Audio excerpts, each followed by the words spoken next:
Started it at 7 o'clock. We've got everybody up here ready to go. So we'll go ahead and start with the Seminole Airport Authority. Can we have a roll call, please, Jay? Larry Church. Here. Trace Connor. Here. Dana Miller. Here. Chris Hansen. Here. Scott Rossman. Here. John Kramer. Jolene Doucette. Jeff Nance. Here. Corey Crabtree. Here. We have a quorum. All right, consideration and action of consent agenda. Move to approve. Second. Roll call, please, Jay. Larry Church. Yes. Trace Connor. Yes. Dana Miller. Yes. Chris Hansen. Yes. Scott Rossman. Yes. Jeff Nance. Yes. Corey Crabtree. Yes. Motion passes. Okay, with no items removed from the consent agenda, do we have any appearances or petitions signed in? Sharon? Do we have any? Nobody? Okay, thanks. Okay, with no appearances or petitions from the audience, I'll entertain a motion for adjournment. Second. All in favor? Aye. Any opposed? All right. Moving on to Seminole Gas Authority. Can we have a roll call, please? John Kramer. Chris Hansen. Here. Jolene Doucette. Dana Miller. Here. Scott Rossman. Here. Jeff Nance. Here. Trace Connor. Here. Larry Church. Here. Corey Crabtree. Here. We have a quorum. All right, consideration and action of consent agenda. Move to approve. Second. Roll call, please, Jay. Chris Hansen. Yes. Dana Miller. Yes. Scott Rossman. Yes. Jeff Nance. Yes. Trace Connor. Yes. Larry Church. Yes. Corey Crabtree. Yes. Motion passes. All right, with no items removed from the consent agenda, we have no appearances or petitions from the audience for the Gas Authority. I'll entertain a motion for adjournment. So moved. All in favor? Aye. Opposed? All right, moving on to the Seminole Utilities Authority. Can we have a roll call for this one, please, Jay? Chris Hansen. Here. Trace Connor. Here. John Kramer. Jolene Doucette. Larry Church. Here. Scott Rossman. Here. Dana Miller. Here. Jeff Nance. Here. Corey Crabtree. Here. We have a quorum. All right, consideration and action of consent agenda. Motion to approve. Second. Roll call, please. Chris Hansen. Yes. Trace Connor. Yes. Larry Church. Yes. Scott Rossman. Yes. Dana Miller. Yes. Jeff Nance. Yes. Corey Crabtree. Yes. Motion passes. All right, with no items removed from the consent agenda, and we have no appearances or petitions from the audience, we'll move on to approvals and acceptances. Item 1, consideration and possible action to approve the low bid of $833,356.13 for Brunswick Bowling Project for a turnkey bowling alley at Hayes Seminole. You have a presentation on this or some stuff you want to No, go sir, over? it's just the two bids are on the screen. We got one from Brunswick, one's from AMF, and we're recommending, your staff is at $833,356.13. A lot more than our old bowling alley. isn't it? Yeah, a little bit. Price has gone up a little. So there's a pretty big difference in these. One was 833 and the other was 955. What's the difference now? Shinier. Is it just labor? One shinier.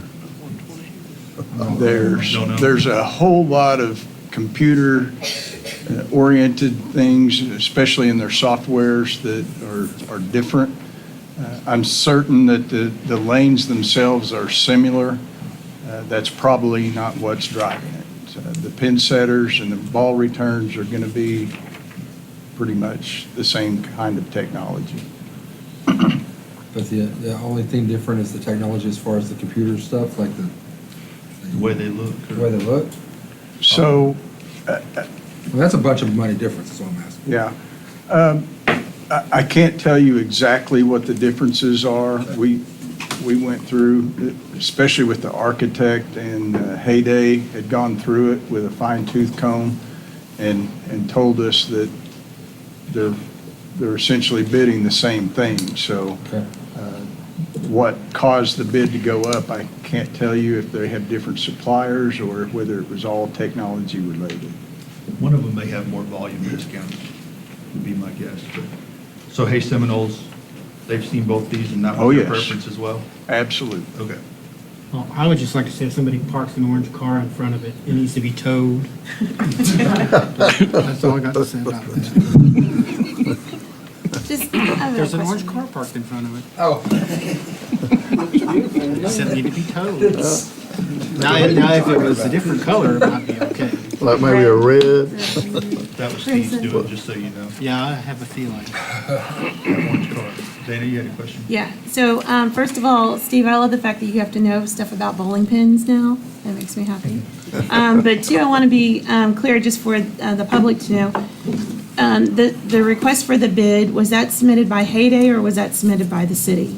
That was submitted through the architect. In fact, right now, he's at a show that all of the recreation suppliers are at. And he does this is what he does. He does recreation centers. So he's very well in contact, and that all was generated through the architect. Okay, and so these were the two bids that we got, were the responses for our consideration through the architect, correct? Yes, ma'am. And were there more, or was it just these two? Just these two. Just these two? And we normally go by not just the least amount, but the best and the least, or just, Yes. is it just best? What's the term? Lowest and best bid. Okay, lowest and best, okay. All right. That's all I have. Thank you. Okay. Any other questions? I don't think there's any other company that does bowling alleys nationally that I can think of. You're asking the wrong guy. If they don't have insurance, No, I don't Brunswick. know. Tri-City. Well, I move to approve. Second. All right, Jay, you can get a roll call. Chris Hansen, Yes. Trace Connor. Yes.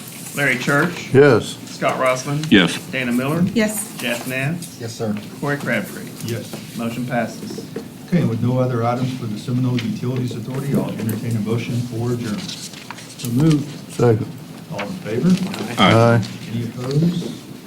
All right. Moving on to the Seminole Municipal Authority. Can we have a roll call for this one, Jay? Dana Miller, Here. Larry Church, Here. Chris Hansen, Here. John Kramer, Jolene Doucette, Jeff Nance, Here. Scott Rossman. Here. Trace Connor. Here. Corey Crabtree. Here. We have a quorum. All right, consideration and action of consent agenda. Move to approve. Second. Roll call, please, Jay. Dana Miller, Yes. Larry Church, Yes. Chris Hansen, Yes. Jeff Nance, Yes. Scott Rossman. Yes. Trace Connor. Yes. Corey Crabtree. Yes. Motion passes. All right, and with no items removed from the consent agenda, and we have no appearances or petitions from the audience for the Seminole Municipal Authority, we'll move on to approvals and acceptances.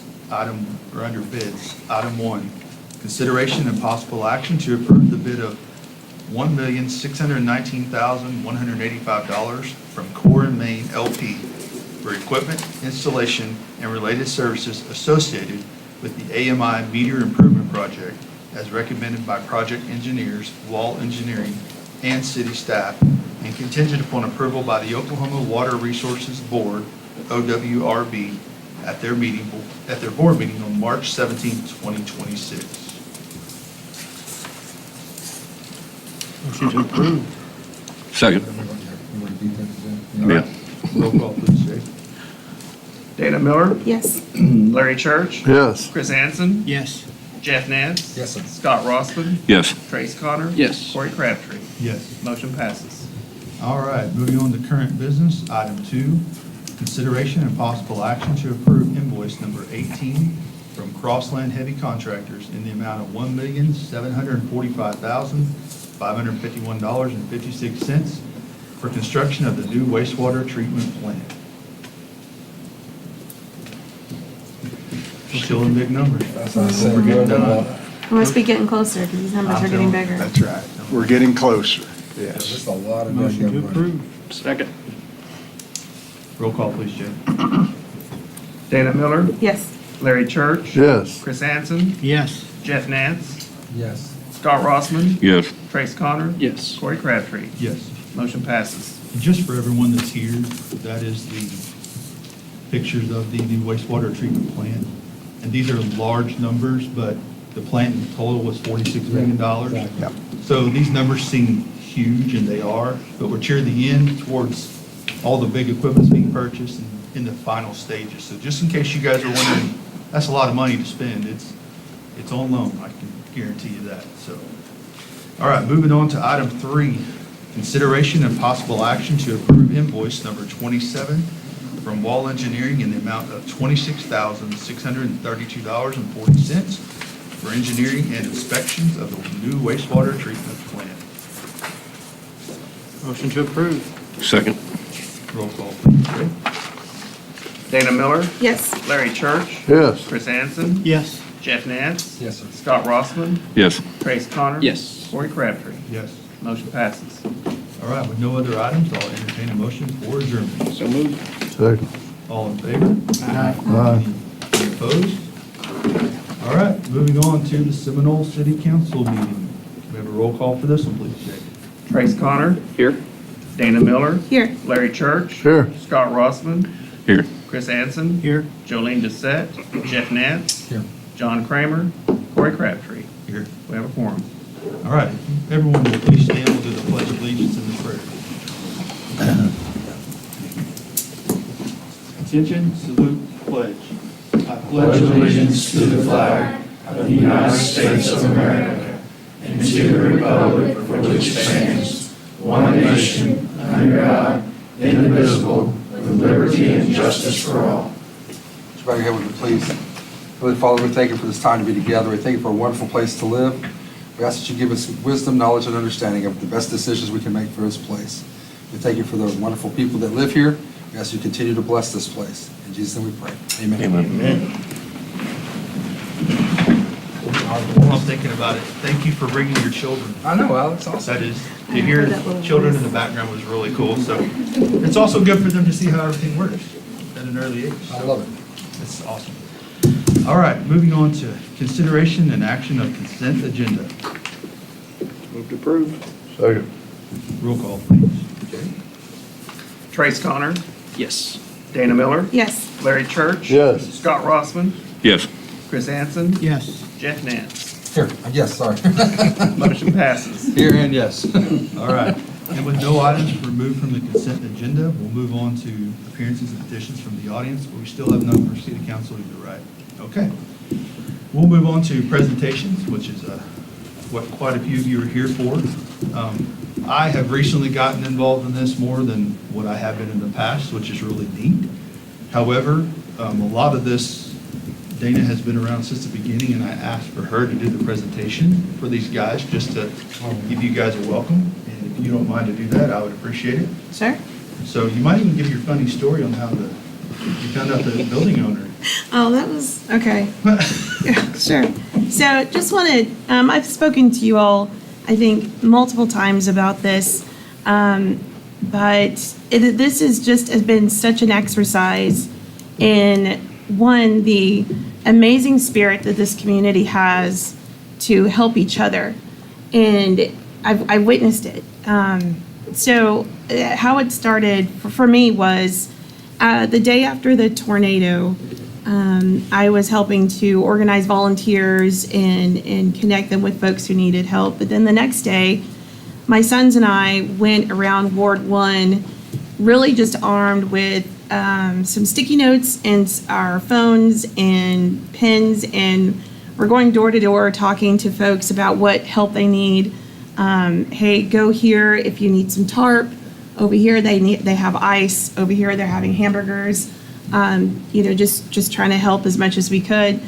And what I wasn't prepared for at that time was to have discussions with a handful of folks in different areas in the ward who were saying, not really as a complaint, but they were saying it as a matter of fact, that they didn't have access to food, or they didn't have food even before the tornado.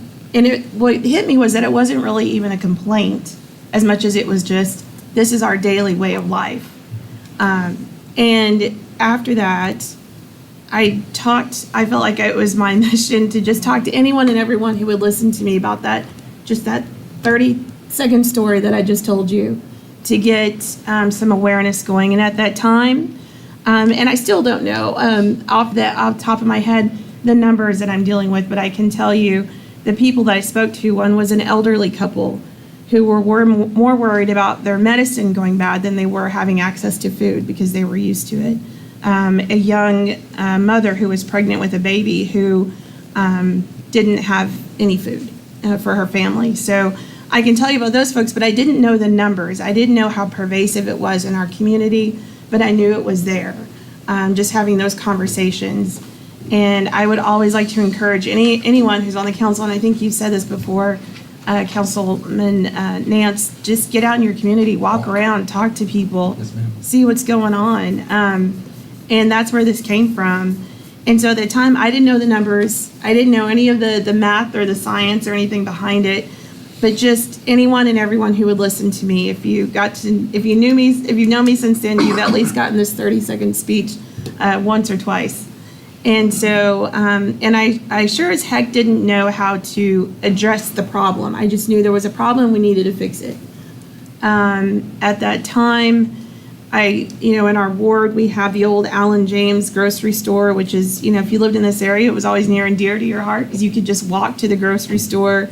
And it was a really jewel in our community. When it left, it was devastating.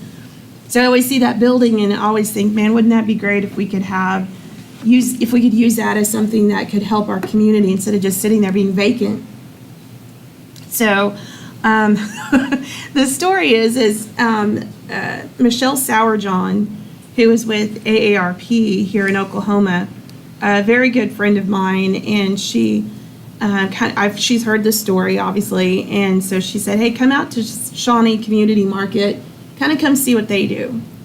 And so I get there and my first thought is I fell in love and I was like, can we do this? Can we just pick this up and move it to Seminole? And of course the answer was no, but hey, we'll help you.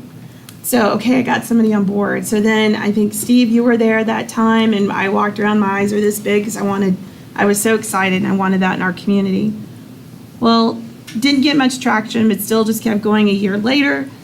And a very good friend of mine, Casey Schulberg, who was a transplant here doing some work with the tribe, I invited him to the event again the following year. And in the car, I was telling him again my 30-second story. Believe me, if I can trap you in a corner anywhere, you're hearing the story. Talking to Casey, and I said, I really wanted this Allen James to be the location, and I said, but some jerk bought it from out of state, and that's not for sale anymore, and it's that vision is gone because some jerk from out of state bought it. That's all I knew. He let me finish my story, and he said, well, I'm the jerk. I own the building, and I want to help. And I was like, okay, thank you. Take my foot out of my mouth. And so we just kind of went from there. And between Michelle and Casey and I, we just, and Steve, pulling in just anyone and everyone we could think of. And we started meeting regularly and just talking and trying to figure out who needs to be at the table. And I will forever be grateful that Steve had mentioned Jenna and Tyler and said these folks are doing a ton of things with Impact Seminole. They had just finished up the Boomtown, did an amazing job there. And I was like, please get them to a meeting. Let's get them involved. Because at that time, I felt we were stagnant in really moving forward. And we knew we were gaining some momentum, but there was just this wall we could not overcome. And sure enough, I think the first meeting, Tyler and Jenna were the folks who said, all right, give us the reins, we're going to take it. And they smashed through that wall with their Impact Seminole team. And they have made it, we're one step huge closer to reality. As you can see here, they now own the building, and I'm going to turn it over to them. And she can tell you all of the amazing things that we're doing. We're not done by any measure. There's still a lot of fundraising to do, a lot of coalition building to do, a lot of community strengthening that we need to do to make this happen. But Impact Seminole is just, that's just the name in it. They have made such a huge impact in every part of the community, and I'm so very thankful for them, the whole team, and just working around the clock. I think the first fundraiser was in November, and from November till now, they have made it happen. And that is a super short amount of time. That's a miracle as far as I'm concerned. And they are doing amazing things. So I asked them to come today and to let you know kind of what it is they're doing and how can we help them with their future efforts. So I'll turn it over. That was a lot longer than I thought. You did great. You did a great job. Fantastic. Thank you for doing that. I appreciate it. All right. Thank you so much, Council, Steve. I appreciate the opportunity to speak, Mr. Mayor. Let's see if I can figure this clicker out here. So the Impact Center, this is something that you've probably seen in the paper. We try to get in there about every 2 weeks, keep it fresh on people's minds.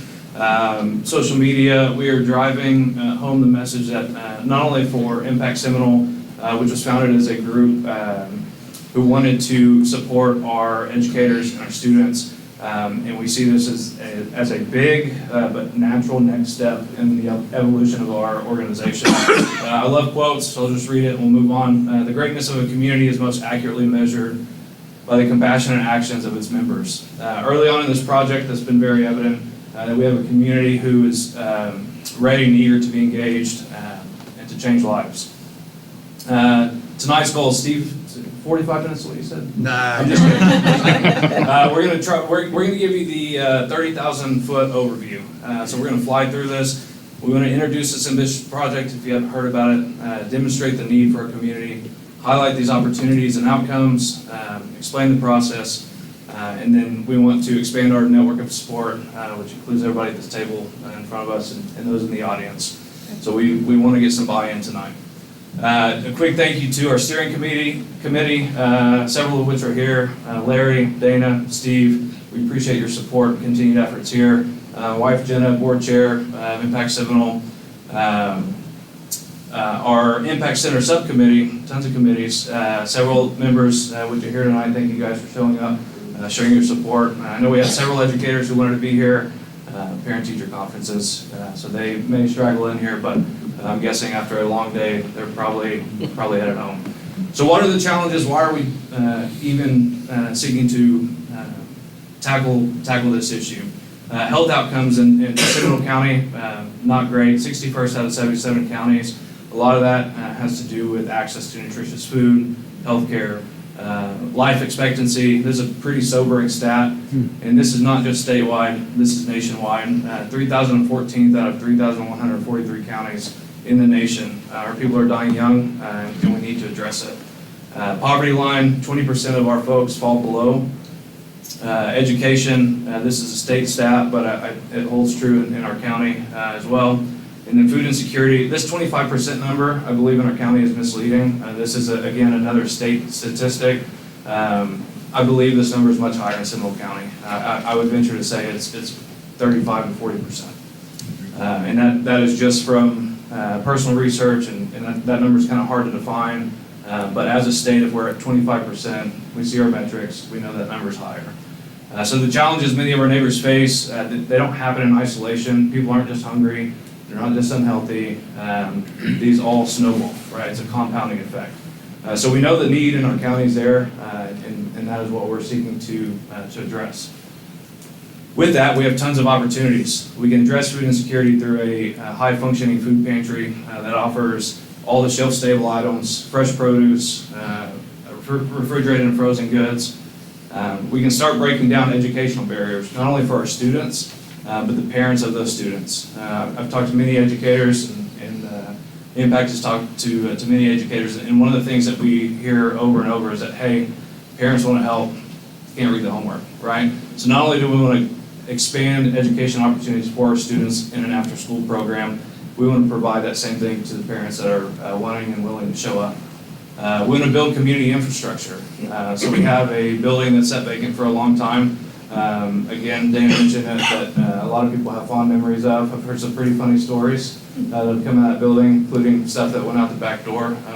Won't go any further than that. But we want to not only create a facility that will serve people, we want it to be a bright spot for Seminole.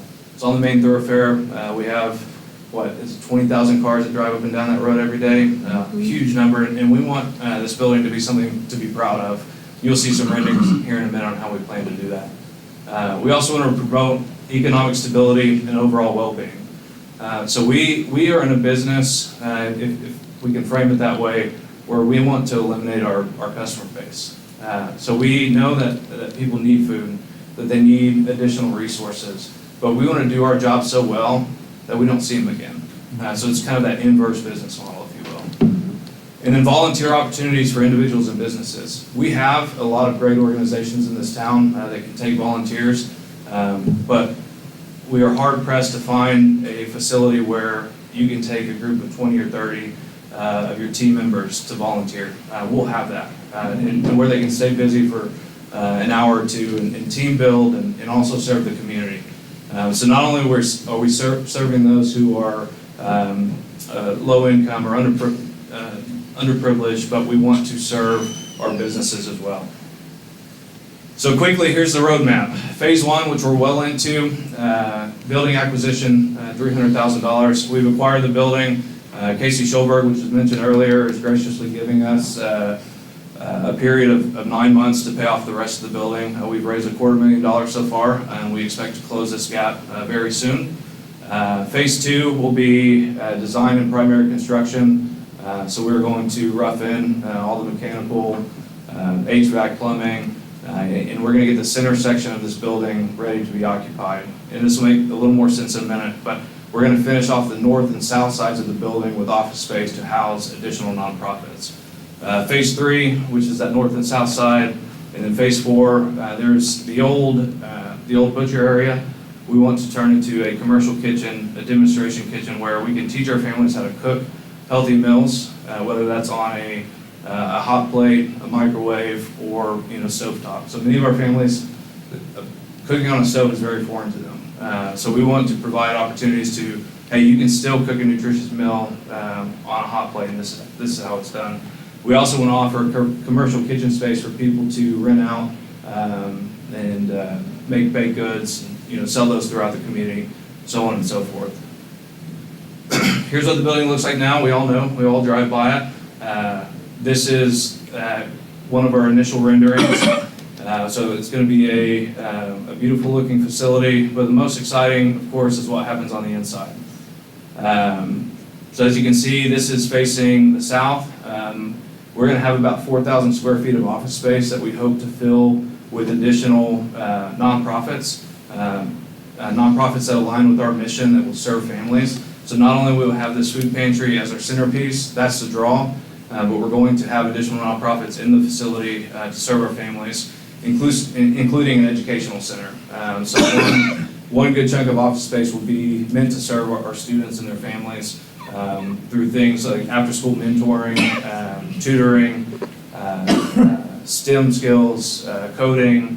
We want to provide those things that maybe our school can't at this moment in time. And I hear, as we've approached people for funds, whether it's Enviro or Contour or BARS, a lot of our talent is coming from out of town that are filling our jobs.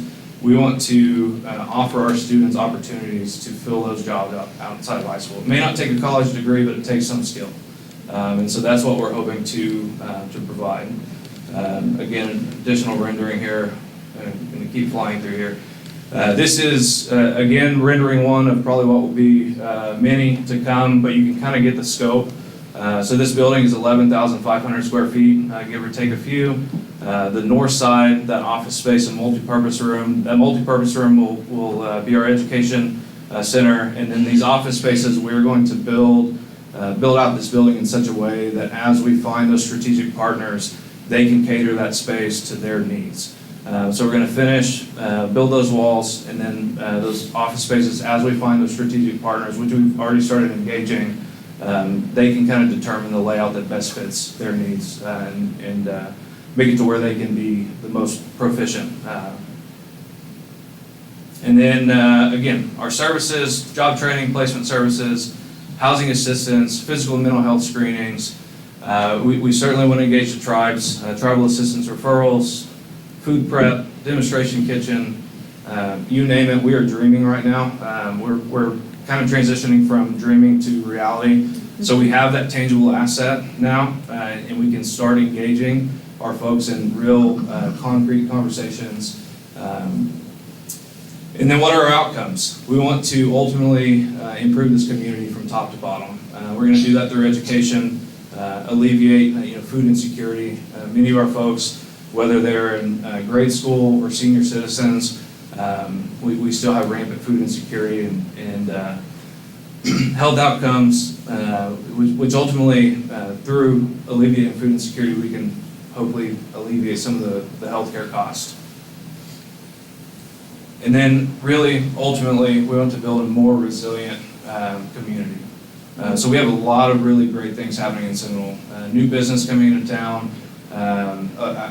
We know many young professionals that have brought their business back to town, and we see things trending in the right direction. But if we ignore those who can't necessarily pull themselves up by their own bootstraps right now, then the town, ultimately will stagnate, and we don't want that to happen. And I know that if you've been around here for a long time, you've seen periods of this, and it can be disheartening. We are fighting as hard as we can to not let that happen. And ultimately, we're choosing to lean in. We've heard from a lot of folks, hey, this is a big dollar figure. This is a big, ambitious project that will take reoccurring funding year over year. And I'll read this inspirational quote here in a minute, but my ultimate feeling is, hey, not who cares, but who cares? We're going to make this happen. We have a great group of individuals who are motivated, who love this town. We know it's an uphill battle, but who cares, right? So we're going to fight against it. We're going to continue pushing this ball up the hill. I'll read something maybe a little more eloquent than my words, but when we encounter suffering, we can either lean in or look away. When love wins the day, looking away is never an option because love always leans in. And we wholeheartedly are choosing to lean in. You can follow along social media, impactseminole.com. We'll be in the paper. We have a couple dogs back there who just he's going to wear a kin out with our request to be in the paper. But we want to stay in the public eye. And I know there are probably a lot of questions. We don't have to fill this tonight. I don't have a specific ask of you tonight. Besides, please stay engaged in this project. Follow along. And as we get down the road, we may come to the city with some requests, but tonight, ultimately, we just want to say to you, thank you, one, for the opportunity to present. And I know many of you attended our first fundraiser, but also we encourage you to lean in with us. And we know that we're going to do something that makes the city proud.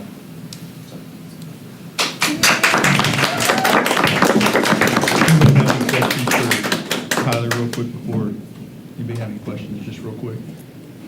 Nobody? Perfect. Well, you know where to find us. All right, thank Thank you, guys. Thank you. Thank you. Thanks, Tyler. Just so you guys are aware, there's a lot of people that are involved with Impact Seminole, and nearly all these people that I can think of have full-time jobs. You've got physicians, you've got nurse practitioners, you guys are involved, firefighters, you've got everybody that are involved, so it's kind of nice. So, but you guys work very hard, and I know Tyler's also running for school board, so you're just a glutton for punishment, I guess. Yes, sir. Now there's two of me, that's awesome. All right, we're going to move on to approvals and acceptances under bids. Item 1, consideration and possible action to approve the quote of $146,335.87 from Accent Enterprises Incorporated for body cams and tasers to be paid over a 5-year period beginning March 2026. I have a question. Is this part of the capital improvement from last year's budget? No, ma'am. So where did this come from? Oh, hello. Don't walk up behind Dana. No, it's a budget item. I'll play here in just a second. At July 1st of this year, our tasers themselves under a 5-year contract will expire.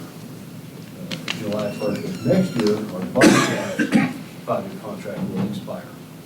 So what has been proposed by Axon is to combine those two contracts for them to expire around the same day, 5 years.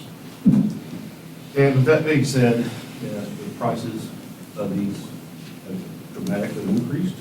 I think for the past 5 years, we paid just under $90,000 for 5 years, and now it's up to $146,000. It's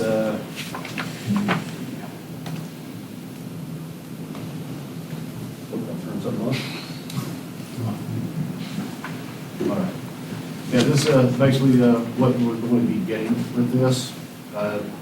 We are adding 2 additional tasers to our contract, and reason for that is our school resource officers are currently having some that are no longer warranty. They are very expired, and they may or may not work whenever time they be needed. So we're going to give them 2 of the new tasers. They currently have body cams, some older ones, but they do still work very well. And also, I'm jumping ahead of myself here. With that contract with the tasers, the body cams expiring next year, they're going to prorate the first year for the first initial payment. You see up there for $28,229. All these are going to be paid quarterly, so they get a little bit less than every quarter. And then some more what we're going to be getting said. The body cams, we're going to be getting an upgrade to the body cam 4, what they call it, and also an upgrade of the taser. It's a taser 10. And they also will supply all the cartridges for the tasers that are fired for free of charge. Any maintenance, if you got taser breakdown, body cam breakdown, they will, what we do is send it in and repair it free of charge. And that's throughout for the 5 years of the contract. And also, we'll be getting a VR headset for training purposes.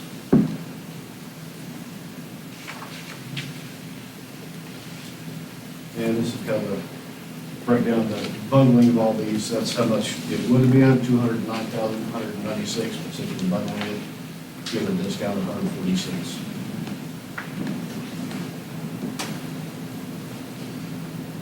And it's kind of further breakdown of the payments of about a year.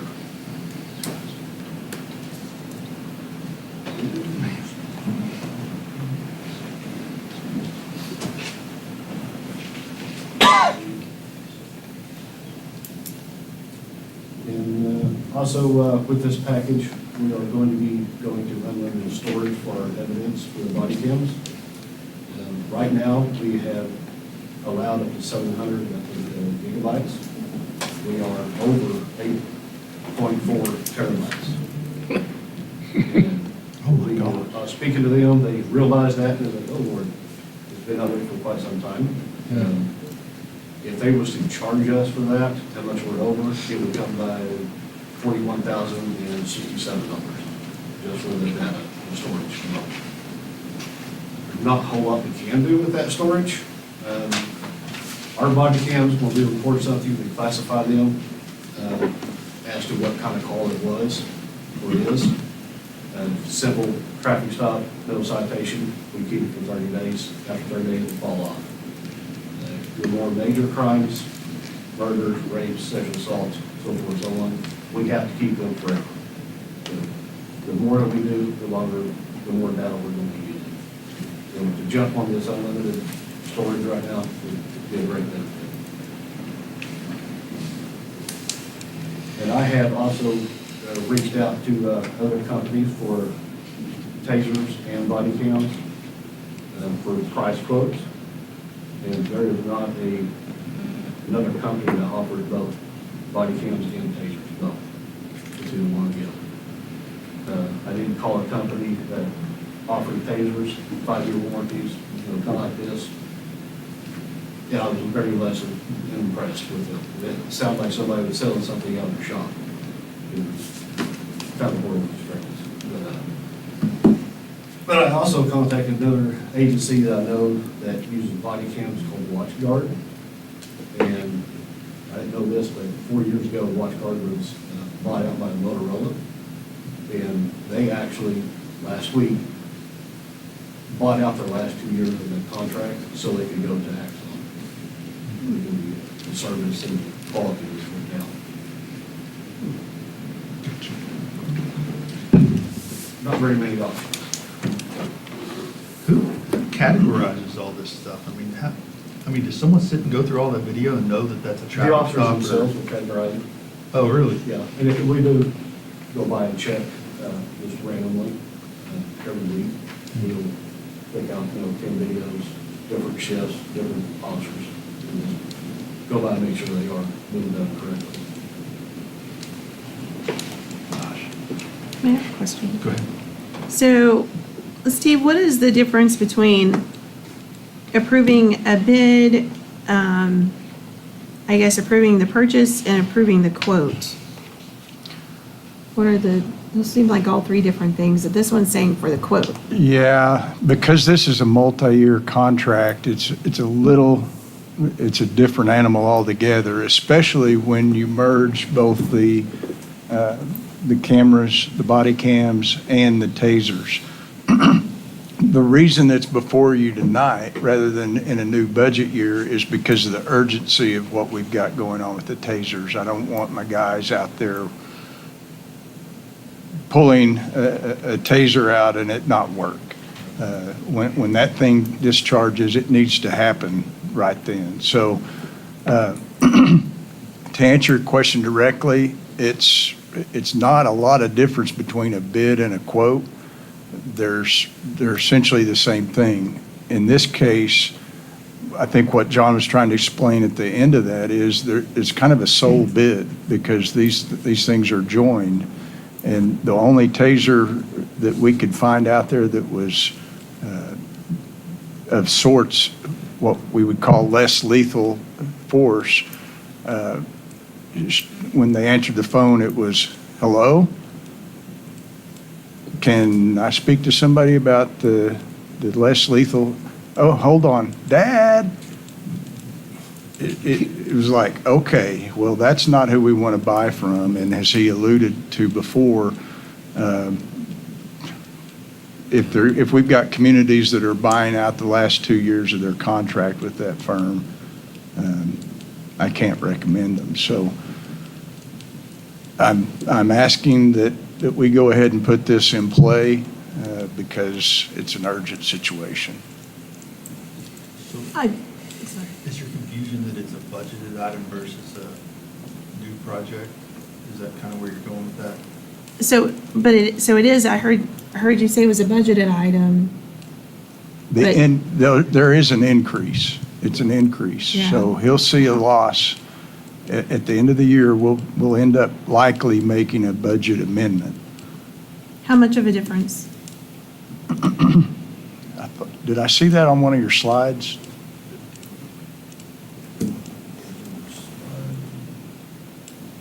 No, forward one.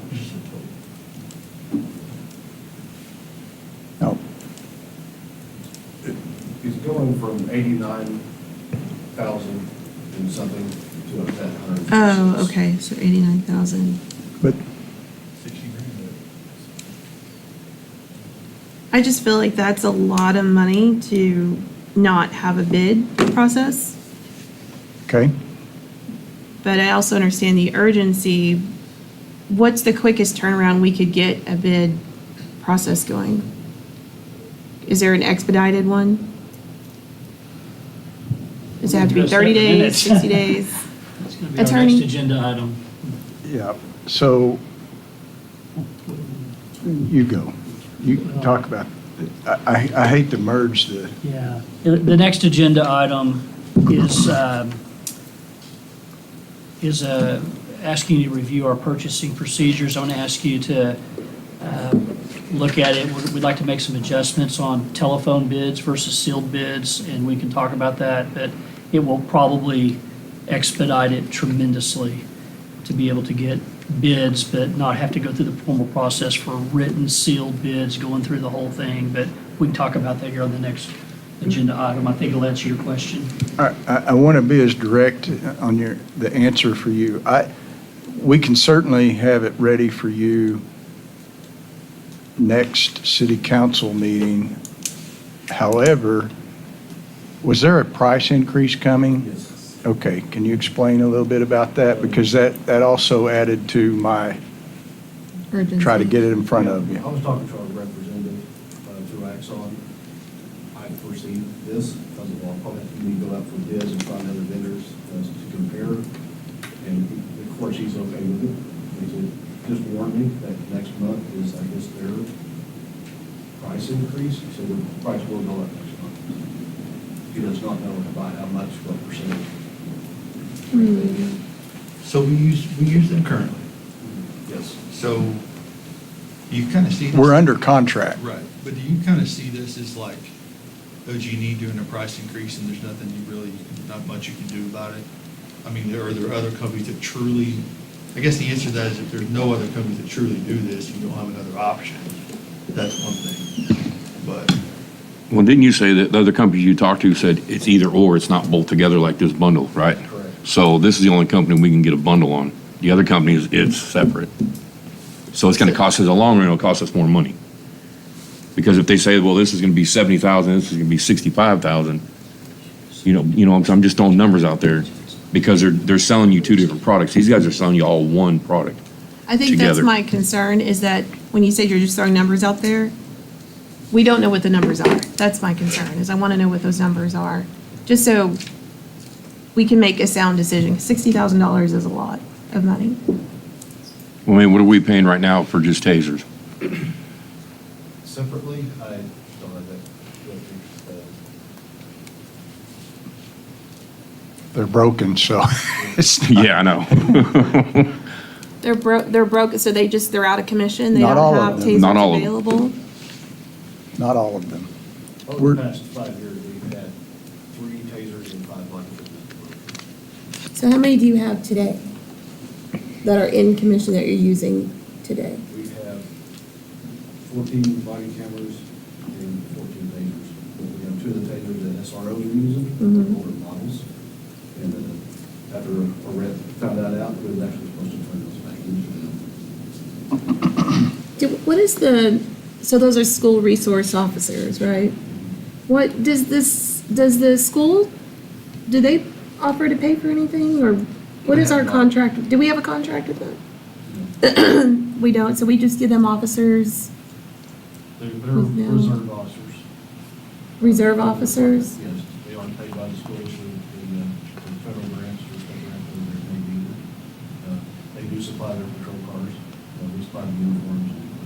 Okay, so we do uniforms and equipment, and the school pays for everything else? Okay. Okay. So the TASER contract is with the same people? Yes. Did it include a service contract as well where you can send those in and get them repaired? Or are they just outdated or what? All the ones that we have? SROs have? The ones that are broken that we have? 'Cause I remember you saying on this one you could send them in and get them repaired? Yes, yeah, but we have those, but all of them have been sent in and repaired. Oh, okay. Gotcha. I have the figure broken down, it's roughly $2,700 for each repair. If we was to say to keep the current ones we have, no, not the contract, we send those tasers in for repair, we pay for that out of pocket. And if they don't have those anymore, they're obsolete, then you must, if you want to replace it, you must purchase the next available newest model. So that's gonna work the same way with this contract too? So if the ones they give us are not repairable, so we're gonna pay for a contract for repairing? No. This one said here that they'll repair them. That's what he had up on there earlier, and that's what he I know, said. but he's saying that they're not available, or you No. can't repair them. If we don't renew the contract. No, if we don't renew the contract.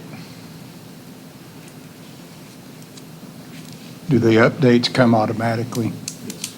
That they tell them? During the that? contract, they'll give you the next model. If they can't fix that one, they'll give you the next model. Is that what I'm hearing? Okay. And the 146, that's locked in for that 5 years? They're gonna come back and say, we're just kidding, it's gonna be 250? That is correct. So that's locked in for the 5-year contract. Brad, how do we do that 5-year contract? Just sitting there talking to Steve, so I mean, because the Municipal Budget Act allows us to place a rider on the contract that basically says that if we were not able to budget that for the next upcoming budget year, for each budget year, we can get out of the contract. So, I mean, if you approve the contract, I'm going to probably look at it. I'm going to add the rider to it, the Oklahoma rider, and they'll have to accept it if they want the contract, and we will move that direction, and we'll go ahead and enter into it. And, it would have to be budgeted. And next year, if you didn't have the money for it, and we had to, or we had to change contract, it would have to be for financial reasons, right? No other reason. Can't just break it because we want to break the contract, but if it's for financial reasons, then we can get out of it at no penalty. But I didn't think we could, how does that work? I was always under the impression we couldn't make it future city council responsible. That's what that is. We do like a lease purchase sometimes, if you remember, like the fire truck we did. Yes, but I thought they were reviewable yearly and you could get out of them. But if there was a penalty, Yeah, there's no penalty. So if a future council decided they didn't want to spend the money on it, that doesn't count? That's correct. Seems to me like that's defeating the purpose of the rule. That's just what the Municipal Budget Act is. Well, if you say it's legal, you're the. I'm comfortable with it. Okay. Also makes you wonder why they even offer us a 5-year. Why would you even do that? But maybe for pricing purposes or something, I guess, just to lock it in. I just don't want to go back and say, oh, that was a 5-year purchase price. Now you got out of it in a year. Now you owe us $10,000 more for the It's happened. equipment that We just don't pay them. Then that's why we add that rider to every one of these now that we do. Well, while I agree that it's a significant increase, I also, I would prefer our officers have what they need when they need it. And if this is the one that is the one to have, if we were destitute, we couldn't afford it, it would be one thing, but over 5 years, adding 60,000, it looks like the prices are just going to keep going up, so I kind of lean to think that we should probably go ahead and do it if we're in that kind of shape. So I would make the motion that we approve it. Just so I understand, so every quarter, we're looking at basically 35 grand every quarter to pay that? Every year. Every year. But we can make quarterly payments on that. Okay. 29 divided. Okay, I'm sorry, so I was thinking, all right, gotcha. A little over 8. I'll second that motion. All right, Jay, we have a motion and a second. Can you have a roll call, please? Yes. Trace Connor, Yes. Dana Miller, No. Larry Church, Yes. Scott Rossman, Yes. Chris Anson, Yes. Jeff Nance. Yes. Motion passes. All right. Thank you, Chief. Appreciate it. Moving on to ordinances. Item 2, consideration and possible action to approve ordinance number 1312, an ordinance amending the solicitation of formal sealed bids for purchases in excess of $20,000, currently $10,000. Telephone bids for purchases in excess of $10,000, which is currently $5,000, but less than $20,000. And the city manager approval without bids for purchases less than $10,000, which is $5,000 currently. So, Mr. Mayor and Council, I inadvertently, in your packet, is actually the wrong one. I sent the working copy instead of the clear copy. So if I could just tell you, I have a copy here. And after we sent this out, we were further discussing it, and the staff and Steve asked me to go ahead and prepare this to go ahead and submit to you for purposes of maybe just discussing it, and we can modify the numbers. But basically, our competitive bidding, we have our own purchasing policy procedure in our city code, and that's what's before you. Disregard the one that's in your file for the numbers, okay? What we're asking you to do, if you approve, is, and just let me read it, but basically, the city manager will solicit bids on all purchases costing more than $10,000. So basically, the city manager has the authority to approve purchases up to $10,000. Items costing more than $50,000 would require sealed written bids. So they would have to submit those in writing. We would open them, do everything like we would normally do. Anything between $10,000 and $50,000 would go through the bid process, but it would be telephone bids, at least 3, minimum of 3 telephone bids. And so the way this would read is the city manager shall solicit bids on all purchases costing more than $10,000.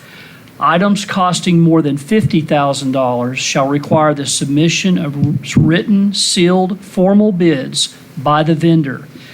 Telephone bids may be obtained for items costing more than $10,000 but less than $50,000. Whenever feasible, at least 3 bids shall be solicited on each item subject to formal bidding. The city manager shall have the authority to approve purchases not to exceed $10,000. That was last amended in 2015, and Steve can tell you one of the reasons why it's kind of become an issue here with just the paperwork and the red tape with getting things moving. Right. So obviously, things have gone up considerably since 2015. We've got, for example, the Family Entertainment Center is a construction manager at risk job. So we've got dozens of contracts that were, whether it's bowling balls or a stove, that are going to cost more than our ability to. If we try to do sealed bids on everything, we don't have the staff to do that. It's just not something that we're going to be able to get done. It's much easier to pick up the phone, call the three vendors that we know have something available, and see what their price is, and bring that back to you for approval. But the formal sealed bid process is very, very cumbersome, not just the specs, the specifications. That's kind of a normal thing, and we would expect that. But to invite, go through getting the publications that we need, get it in the Dodge report, get it everywhere that it needs to be, we just, frankly, we don't have the staff. We'll need to add staff if we're going to keep it the same for much longer. We've got so many jobs going right now and more coming. Thankfully, it's fantastic, but it's also a burden on the staff when we're kind of handcuffed on the bidding procedures. Who supervises that? Say, for example, I mean, you're not always going to be the city manager. So it's like,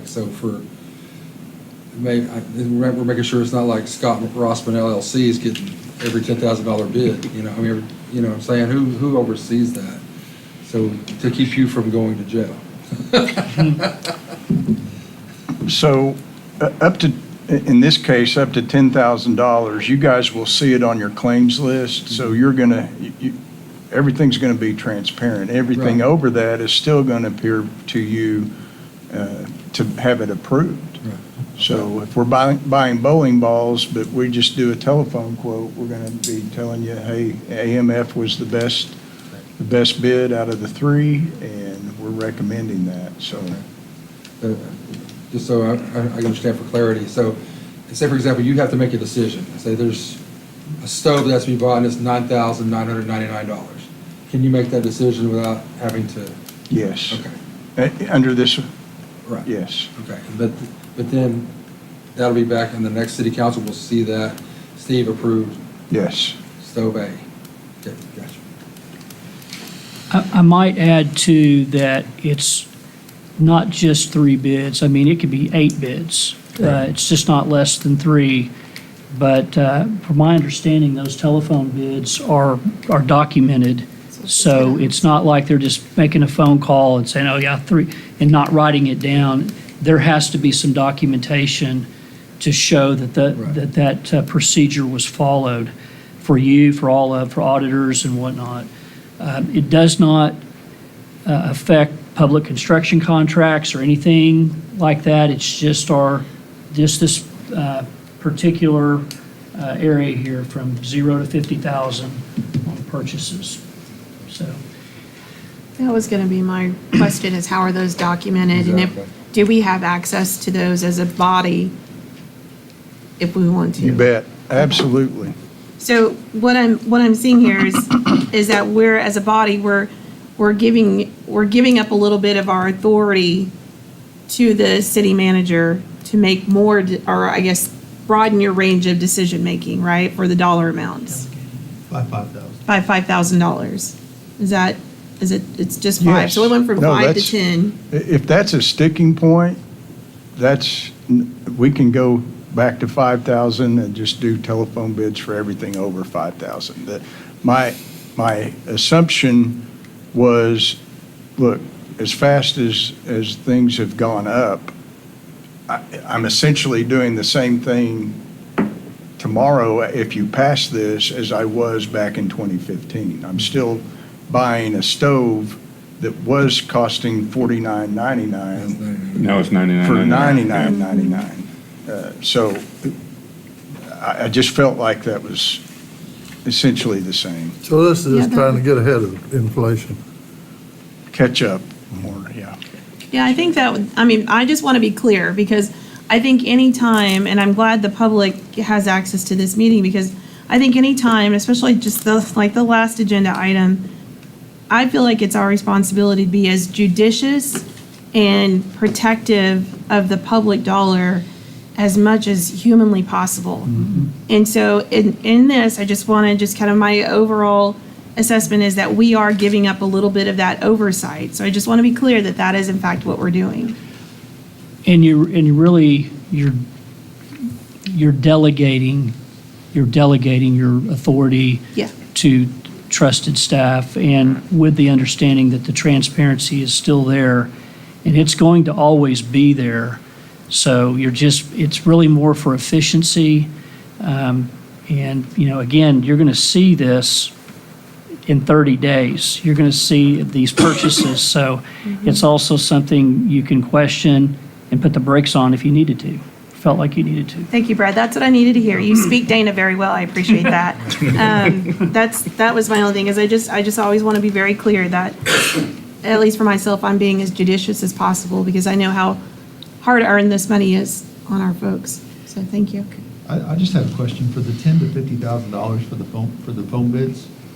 So you guys choose whichever one is the best one, right? Say that On again? the $10,000 to the $50,000, we just see the one that you chose, right? As far No. as You'll see all the those. bid, you'll Okay. see if we call 8, we're going to tell you, hey, we bid a KitchenAid stove at the Heritage House, and whatever, Sears brand or flamethrower was the best, and they were $400 cheaper, so we're recommending that you choose the flamethrower instead of KitchenAid. And you'll still make that selection. Okay. I was just making sure, because I know some of those bids, some of us may have knowledge on people, like you get 3 bids, and you're like, we don't need to use him, he messed up our company, and it was a bad experience, and Right. those are the ones you want to use, so just make sure that we can see those in the bid packet and Yep. say, hey. No, you still choose the lowest and best bid. Okay. Do we do a lot of telephone bids? I mean, can you kind of give me an example of one, like what you do? Because I'm just shocked because everybody does emails. You That's can't hardly what get I'm people to saying. answer a telephone. It's It's multiple all communications, electronic right? of some It's sort. That's why I'm email, asking. text, Should it- whatever. Sharon, what was the latest phone bid that we did? Do you recall?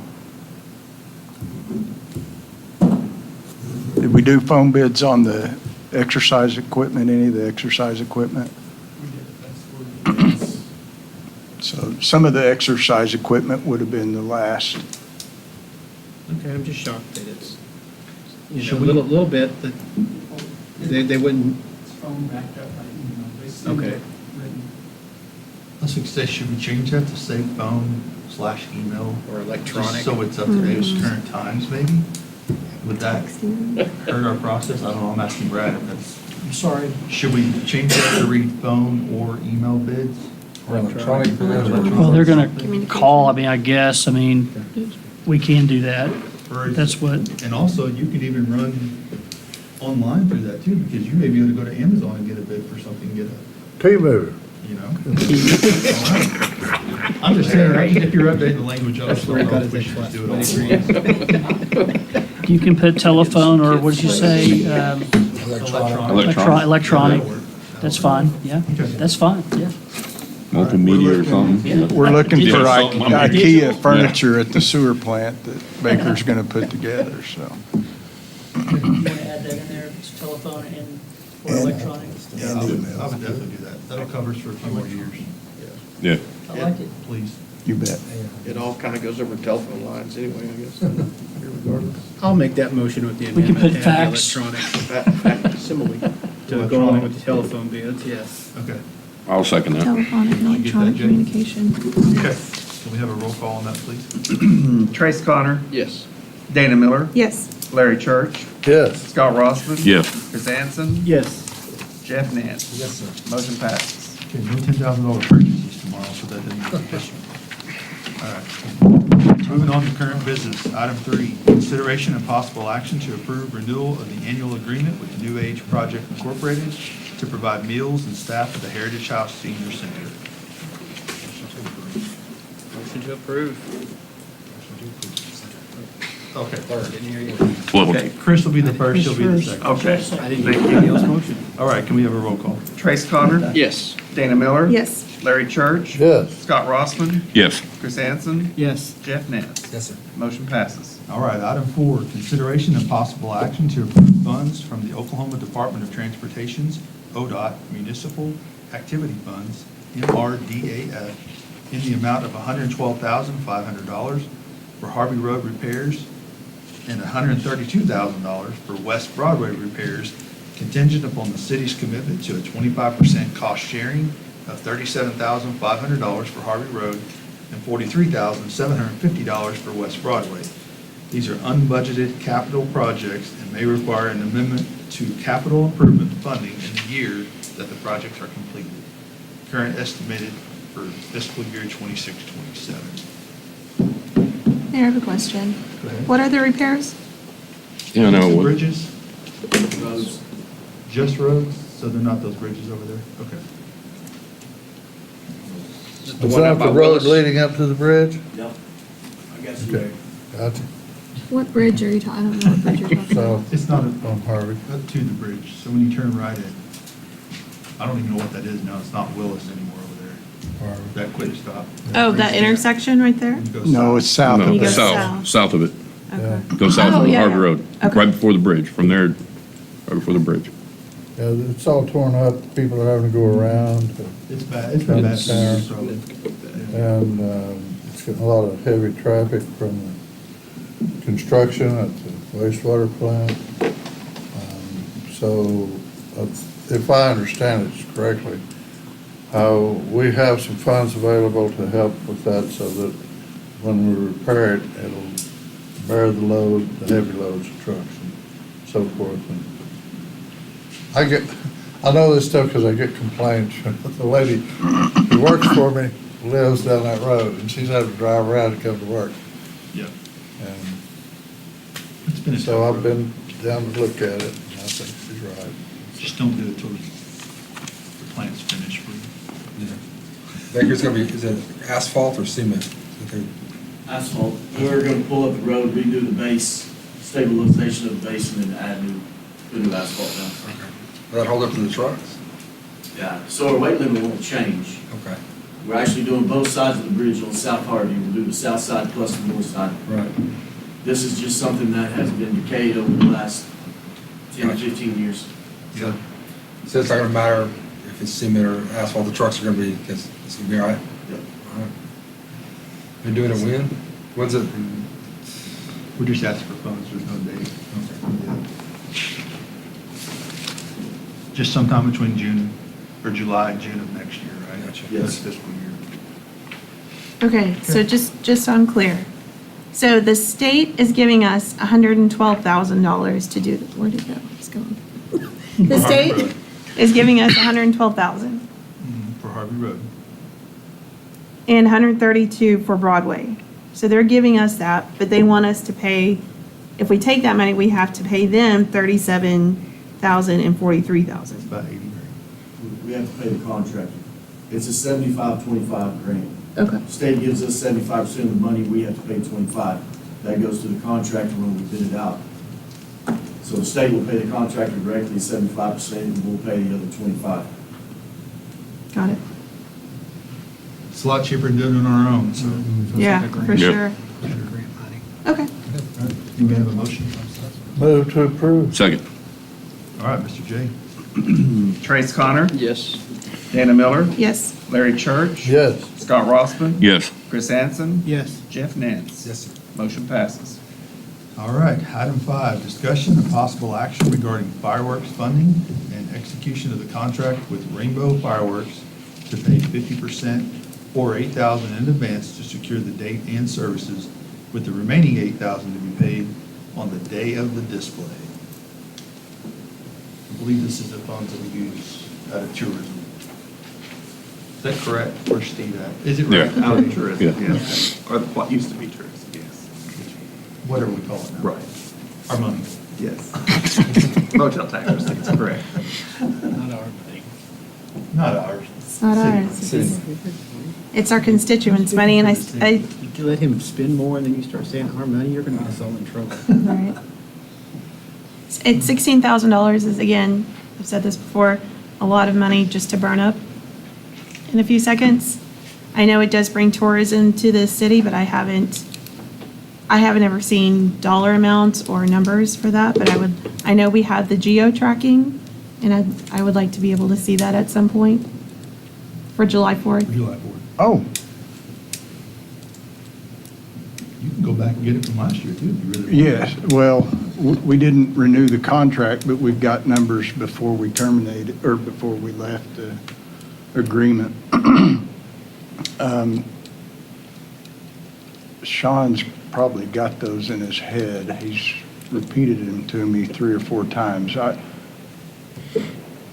want to, can I take a second and step back there and ask him what those numbers were? He might be able to Sure, tell me. that would be helpful.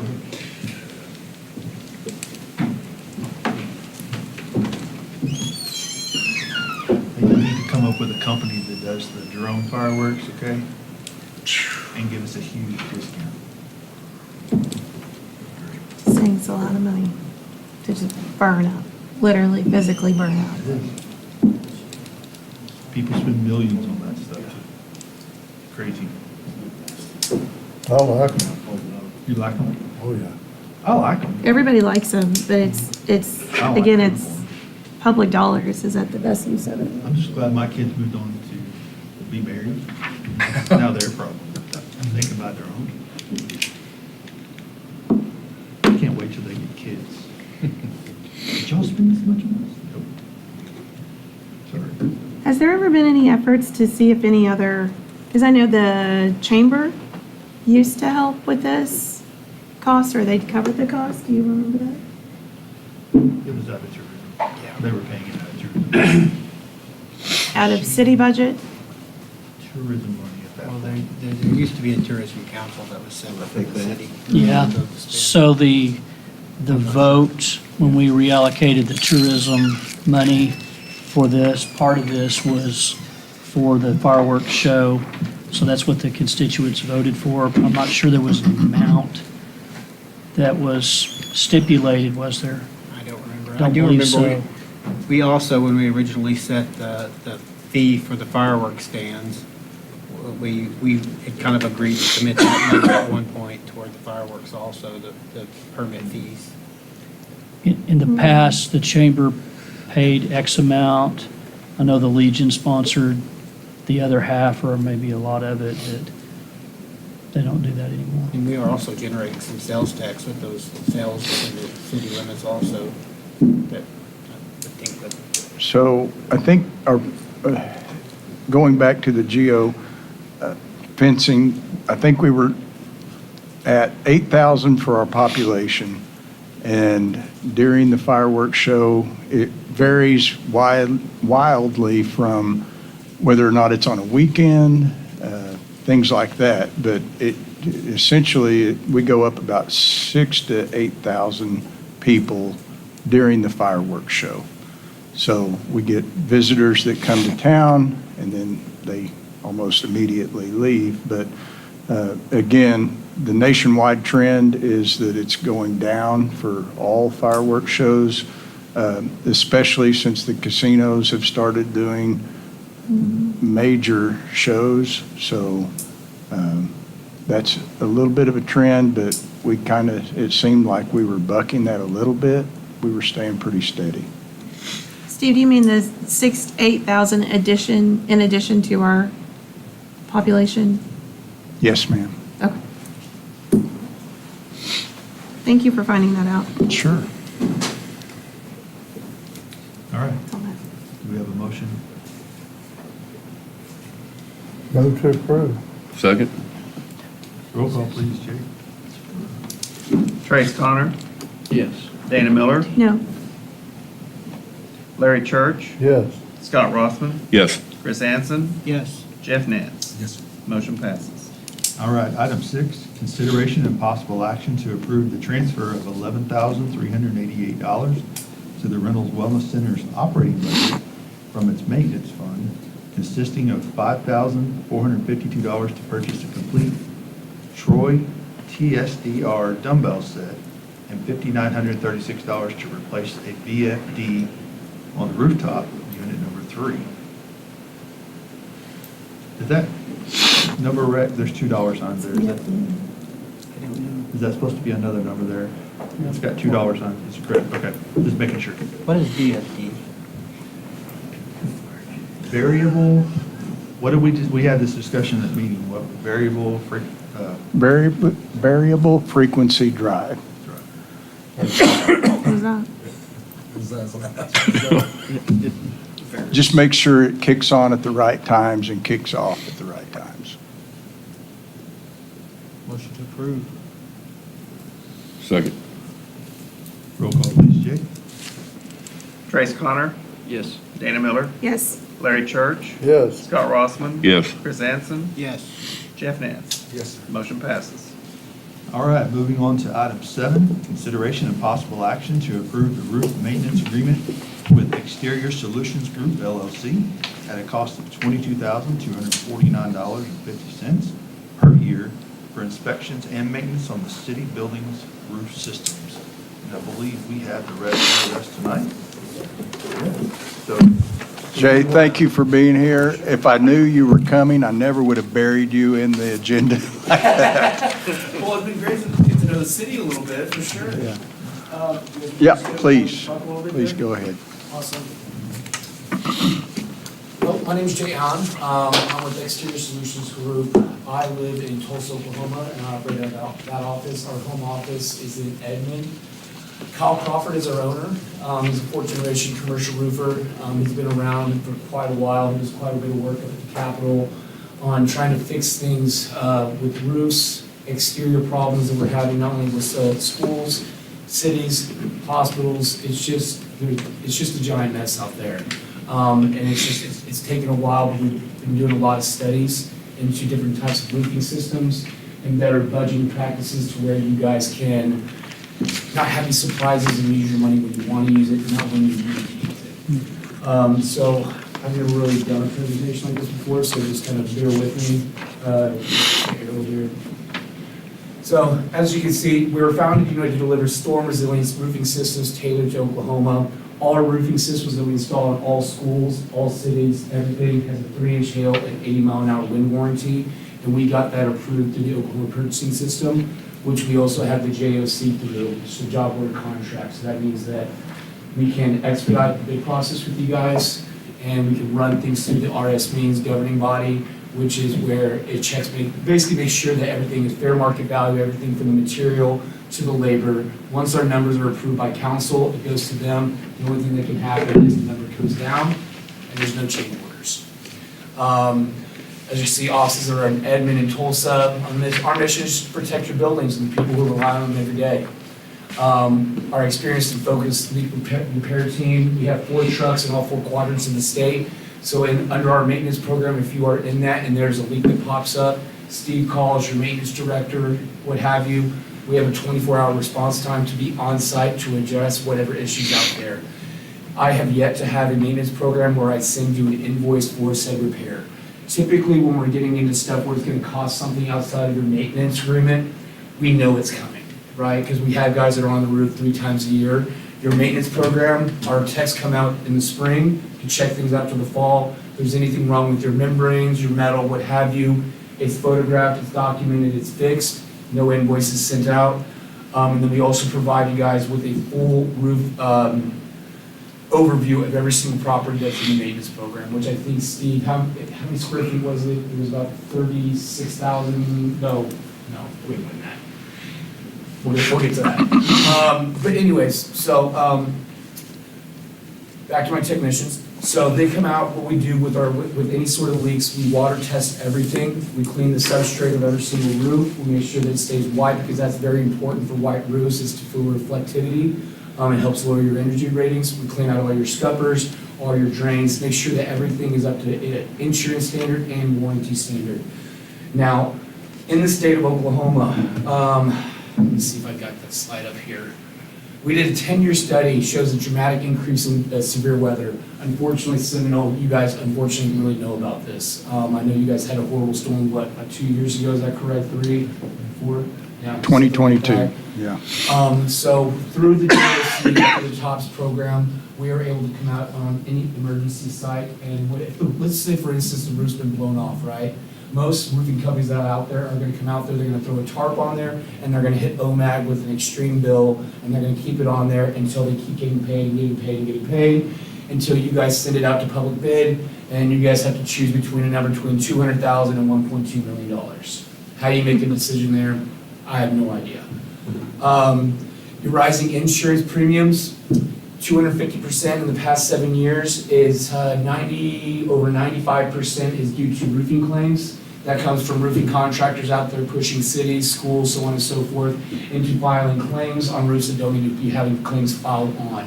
The first thing you hear from any one of my technicians or myself or any of our sales reps when we step on property is not replacement, is how to create longevity in your roofs.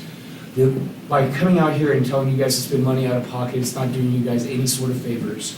The point is creating longevity and allowing you guys to prepare for your budgets. You guys want to spend your money when you want to. You want to build a park, or do you want to put a roof on because it wasn't maintained correctly? Poor roofing performance. Contractors, like I just said, are selling and installing roof systems that are not able to stand up to the weather. My boss did a 10-year study. Our roofing system is a 3-inch hail, 80-mile-an-hour wind.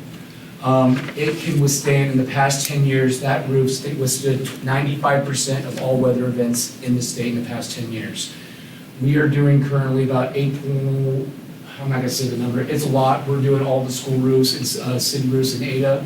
They're all going to 115 fleece back, the 3-inch hail, 80-mile-an-hour wind. Now, we actually installed a roof and a tornado roll through there. The only thing that it did to our roof was it blew the RTU across the roof substrate. So the only thing that had to happen was the manufacturer paid for us to go out there, replace or fix the membrane, and it paid for the mechanical company to come back and reset the RTU. That was Air conditioner. Yeah, sorry guys. No, so the benefit of that is we're keeping OMAG out of the situation. We're not filing claims. That's the number one reason we're seeing such a hike in the premiums, is just the amount of claims that are being filed. As you see, 95%, the all specified roofs in Oklahoma are currently warranted at 55-mile-an-hour winds. I think we'll probably break that tonight, guys. There's no warranties. Another thing that I like what our company does is, staff changes within cities, sometimes frequently, sometimes not so frequently. That information about what's going on with every single building, does it transfer very well? Typically not, is what I've seen with most cities. What we do is with our maintenance program, you guys know exactly what's on every single building, what's on the inside of your building, what type of insulation you have, what type of warranty you have, and what type of membrane you have. So that means if Steve calls me and he says, hey, I've got an issue at blah, blah, blah, my technician exactly knows what to bring out the next day. The annual maintenance is required by most roof warranties. So let's say I come out and I install a roof. We install Carlisle. It's probably one of your premier manufacturers that are out there. They They haven't given a certification to a contractor in the state in the past 6 years. With that, warranties are designed by manufacturers to get out of. They're most famous. They're famous for this and notorious for this. Let's say you call them because you have a manufacturing defect. Let's say it's changing colors, the adhesion's coming back up. They're going to ask, well, when was the last time you had someone come out and maintain it or inspect it? Oh, you haven't? Well, you can read your fine print right here. You're required to maintain your warranty with us for the 20-year no dollar limit warranty that you maintain your roofs. So that's also where we're at with that. So the maintenance program is very beneficial with maintaining your warranties. And with our maintenance program, we extend that 20-year no dollar limit another 5 years with our maintenance program. As you can see, this is just kind of a hill map. We're all from Oklahoma. We kind of know what we deal with here. It's just, we just get bad weather constantly. One thing that I do want to say is you'll have manufacturers come out and talk to you about different roofing systems saying, hey, we have a 40-year warranty on this. Okay, well, what can it take? 40 years? Well, it can't take 55 mile an hour wind. What's the point of a 40-year warranty? I want a roof that's going to take something. It can take hail, it can take wind, it's going to last longer. We're not replacing it every 5 years. As you can see here, this is all hail events by county in 2013 to present. Let's see where you got that. 36. Yeah, so, I mean, you guys are like right in the middle. Grady's up there pretty good. City impacts, it's kind of hard for me to see from here, but you can see we've done a lot of, and this stuff is all in your packets, by the way, guys, for you guys to look at. My boss has done a lot of studies. He's done a lot of work with OSIG, a lot of work with OMAG, with the Attorney General, a lot of different people, with the governor, on trying to fix some of the issues that we're having with our properties. Solutions, standing up to wind and hail. Our roof system is fully adhered, so that means there's no screws, no nothing. The system, I'm not quite sure that you guys are having done out there, the one you had to go look at. I'm not sure if it's mechanically attached or fully adhered. We fully adhere all of our roofs. And we actually go above and beyond with our insulation. In fact, our supplier tells us we overdo it. You will never see our roofs blow off. They just don't. We put 56 screws per panel. The average contractor out there puts about 18. We don't want roofs coming up. Let's see. Our spec beats 97% of the storms in Oklahoma, as I said earlier. 20-year NDL, designed for the FM, ASE, uplift. A lot of you guys are not going to know what that means. It's just how we study our things in our manufacturing for products that we use in the United States. 3-inch hail, 80 to 90 mile per hour wind warranties. 20 hours of annual accidental puncture repair, and qualifies for an additional 1 5-year warranty protection with our maintenance program. And so let's see, what do we propose? Warranty checks to determine if the damage is covered by the manufacturer versus insurance. That's a very big thing. We want to make sure that you're not filing with the wrong person. No need for architects or construction managers. We save you guys on all that stuff. If you guys need to redo a roof, paying for an architect to design that is absolutely silly, if you ask me. We take care of all that stuff for you. You don't have to worry about that. It's all included with us in the company. My boss is a fourth generation commercial roofer. He's very, very good. I'm a great mentor. Enhanced wind and hail warranties that withstand 97% of the storm over the last decade. We already talked about the 20 hours of puncture, bond workmanship to cover against claims if needed, 2-year performance bonds. Just a better roof, 80 mile an hour wind, a 3-inch hail, adds 18%, still within most insurance payouts. I'm kind of going pretty fast here. Anybody have any questions before I continue? No? Yeah, good. Your roof, goals and your ROI, your needs, storm recovery or maintenance issues, we have effective solutions for those. The goals and the ROI, what are your goals for the building? What type of return are you looking for from your roof? Are you looking to save on your savings? Are you just looking to just throw something up there, just to keep water out? There's a lot of different things that we can do. We have a way that we like to roof, but we also we like to keep our customers happy with what's best for the community as well. And obviously protecting people. We'll deliver a roof system that protects your building and the people that rely upon it. Now I'm going to get into the Oklahoma purchasing system. the Oklahoma Purchasing Systems Buy Award, and we have the JOC, so we won that award, I believe, 2, maybe 3 years ago. And what this does, it's a procurement for schools or for cities or for rural hospitals or nonprofit hospitals. You can procure in building maintenance, construction services, and it's also easy with TOPS because it's streamlined. It's amazing. Also on top of that, what I really love is to protect you guys on the back end. If you guys were to ever be audited, it all falls on the TOPS program. Efficiency and cost savings, this allows you guys to pick your contractor. It also allows you to work better within your budgets upon what you're wanting to spend. Instead of, having an architect draw up a scope of work, sending it out to bid, getting 15 bids ranging from $200,000 to $2 million, you get to hire me or call me. I can bid this process for you. You guys can take a look at it, look at your numbers, see if it falls within your budget. If it does, we send it off to RS Means to make sure that it qualifies as fair market value. What does RS means? RS Means is what the United States uses, the government, for government facilities to make sure that everything is within fair market value. That's labor and material.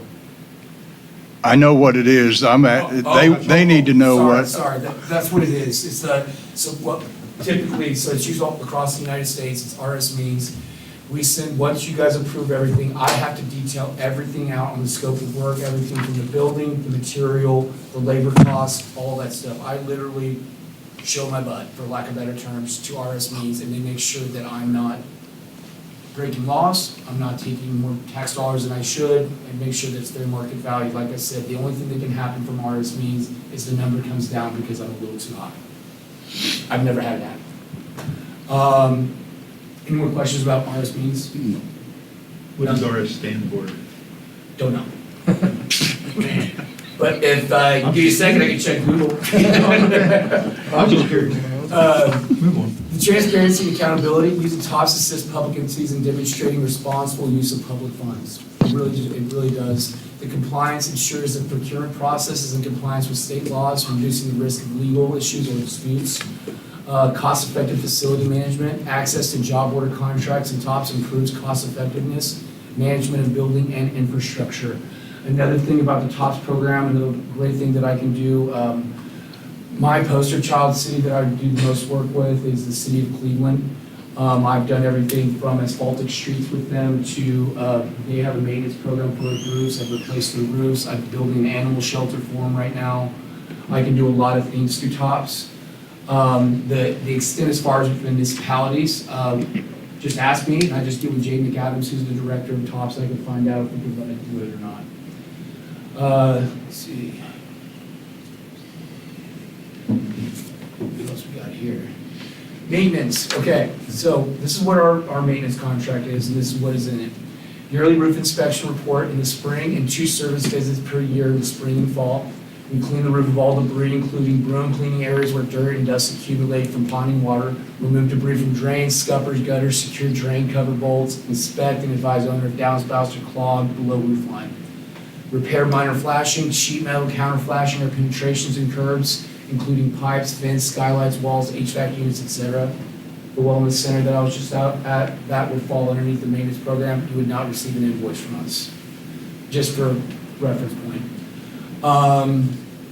Repair all minor seams and roof surface, minor cracks or blisters in membrane or coating, cracked or missing caulking and penetrations, assess all roofs, reporting deficiencies to the owner, and advise of issues that need to be addressed or budgeted for attention.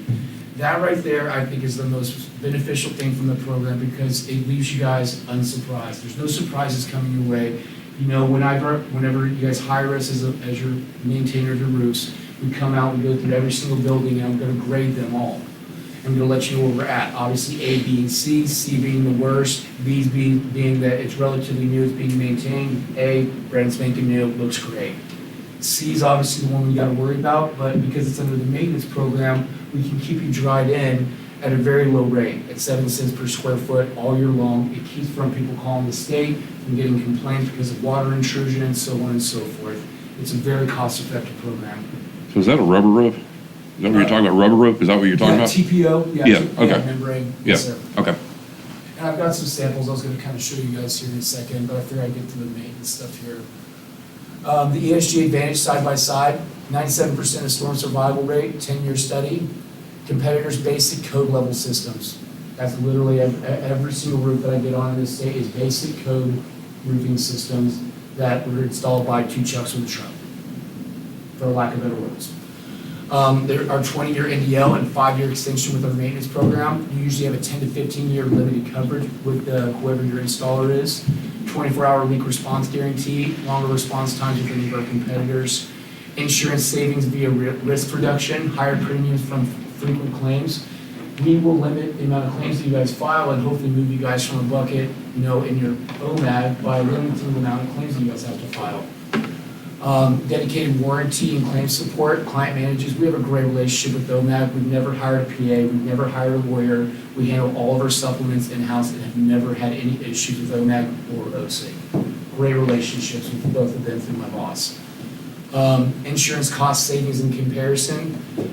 Insurance premiums, 250% increase. Stabilized, reduced via, let's see, extras. Insurance premiums, warranty coverage, claim disputes, ROI. Let's see. Yeah, we went all over that.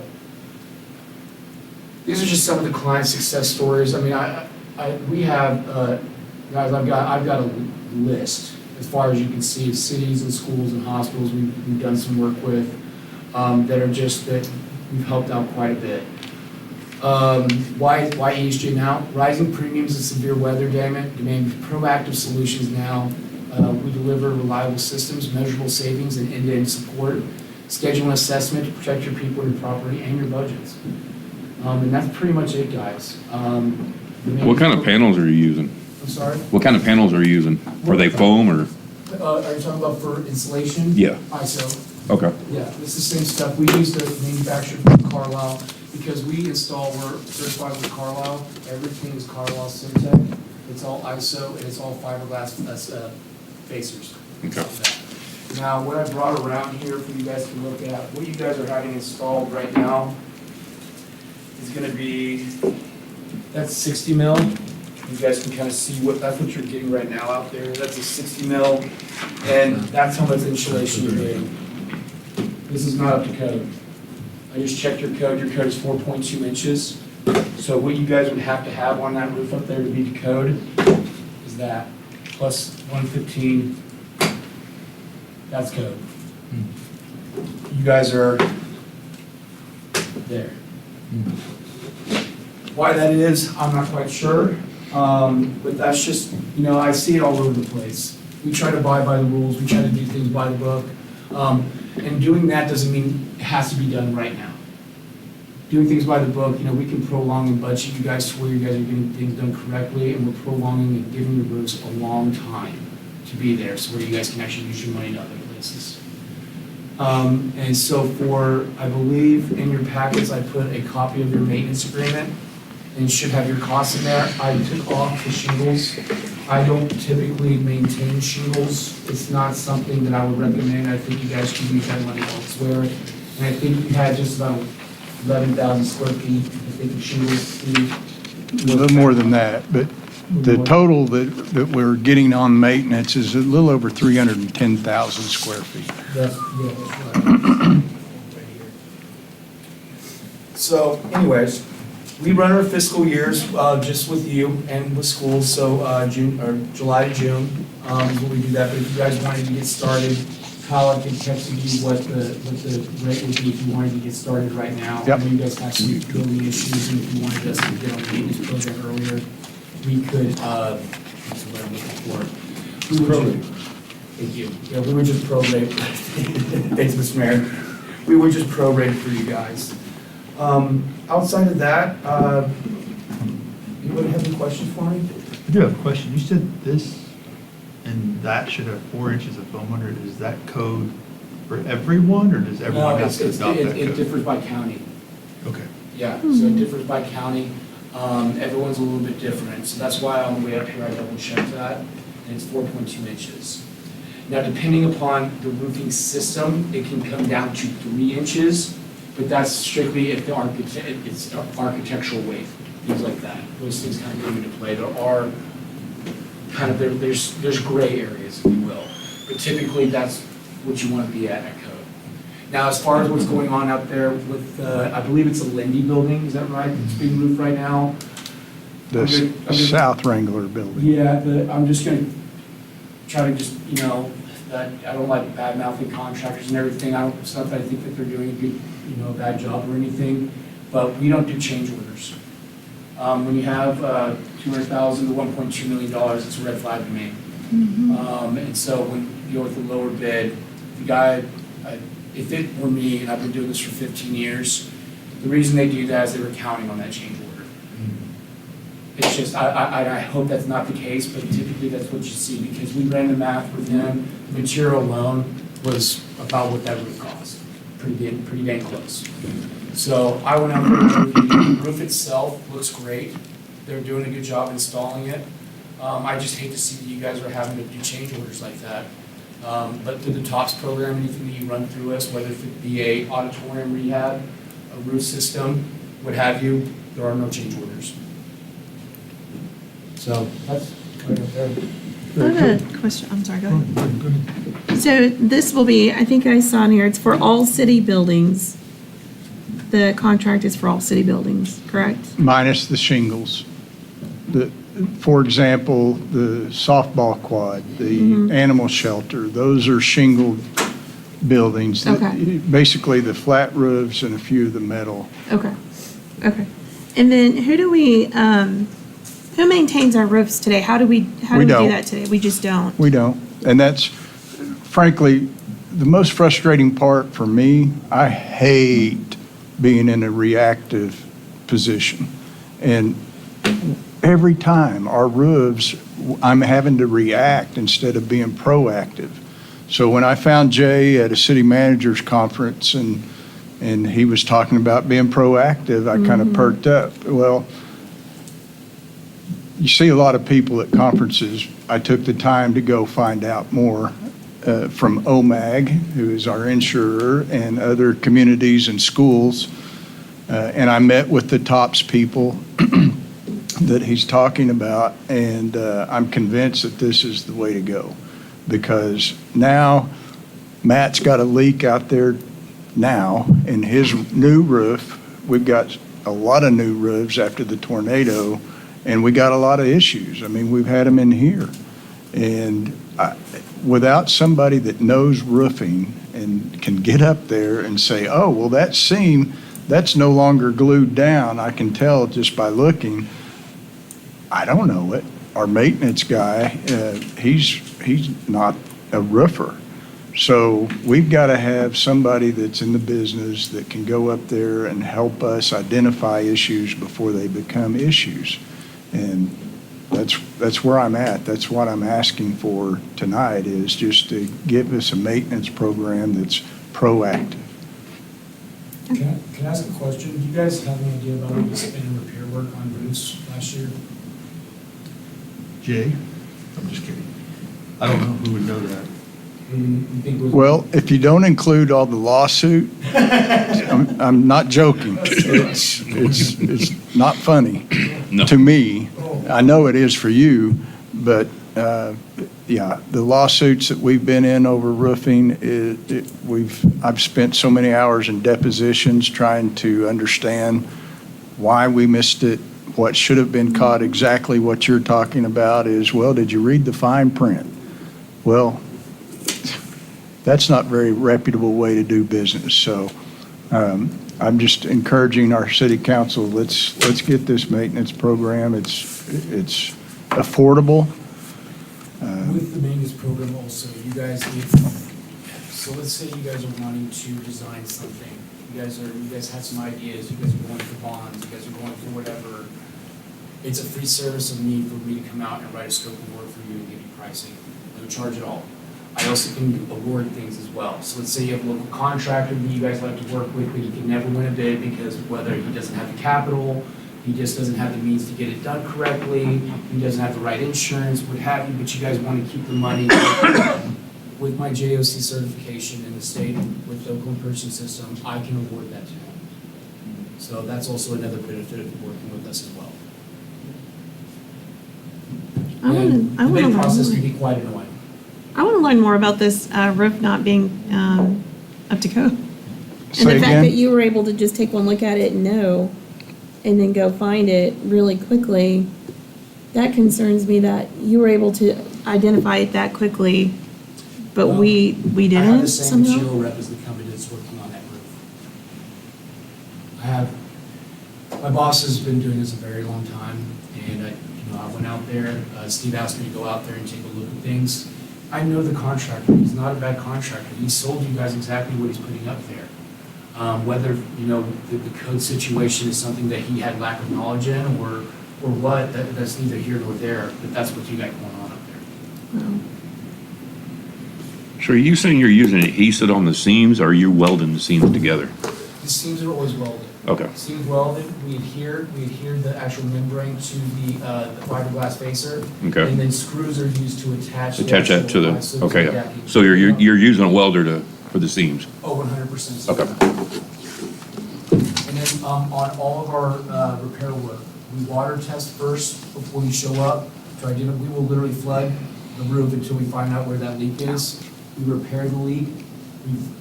We use water again to make sure the leak is fixed. We don't want to come back. So that's how we fix things. We get things done right. It costs money. It's hard to be a contractor and help rural Oklahoma because of the travel.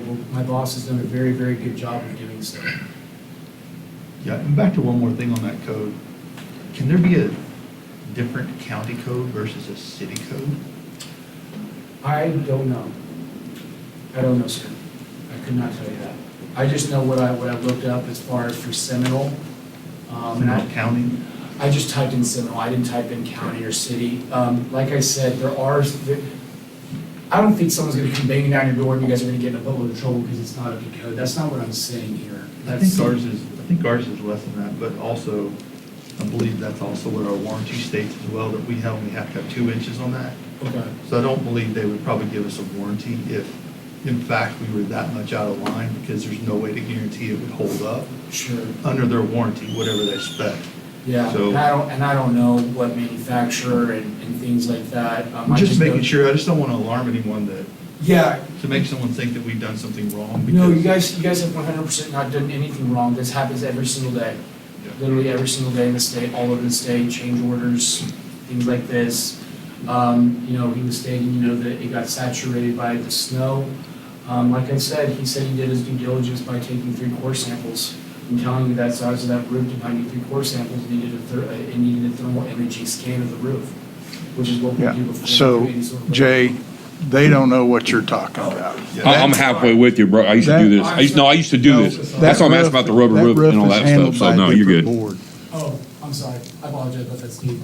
Anyways, but To go. that's it, that's just Well, me. so basically, you have a maintenance program, you can oversee insurance projects and help with bids that we get from contractors to spec which one of those is the most If you correct. guys choose to go to bid on stuff, or if you guys would like to just hire me to do the work and just see what it would like, if you'd like to run it through the TOPS program as well, and expedite the process. we can That was do my too. question, if there was a conflict of interest with you being the one that would spec a job and then bid it as well. That's where the RS means comes in. So the TOPS is very similar to what we buy pickups for police, for the Oklahoma bid process. Yeah, so this is more construction oriented, and it's supervised and verified through RS means to say, all right, you can go get this guy to do the roof or whatever. There's several other things that you can use TOPS for, but they verify that it's all up and up.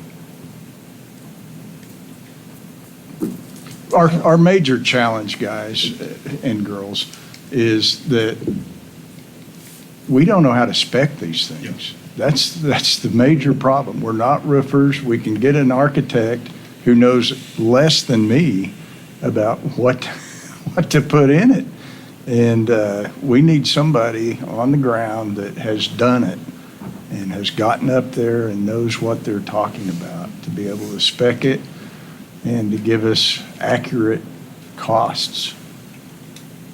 Yeah, I said this before, I don't think that our employees should have that pressure on them. to have to spec a job. There's no way I would know what that roof needs. There's no way. I wouldn't want to be responsible for that. It's not fair to somebody to say, hey, we need a roof replaced on this, let's go. I don't think that's fair for us. I don't think it's fair to a contractor, in all reality, because the contractor ends up, I mean, taking the egg on that one, because, We lose money. I mean, I think it's a good audit process. I'm 100% okay with the maintenance, because, trust me, no one in this room, if you own a business or a home, no one gets on the top of your roof to check your roof out. I mean, I do my Christmas lights every year, and I couldn't tell you what the heck's wrong with my roof, and I'm on it. But I'm just saying, there's no one that, someone's got to do that.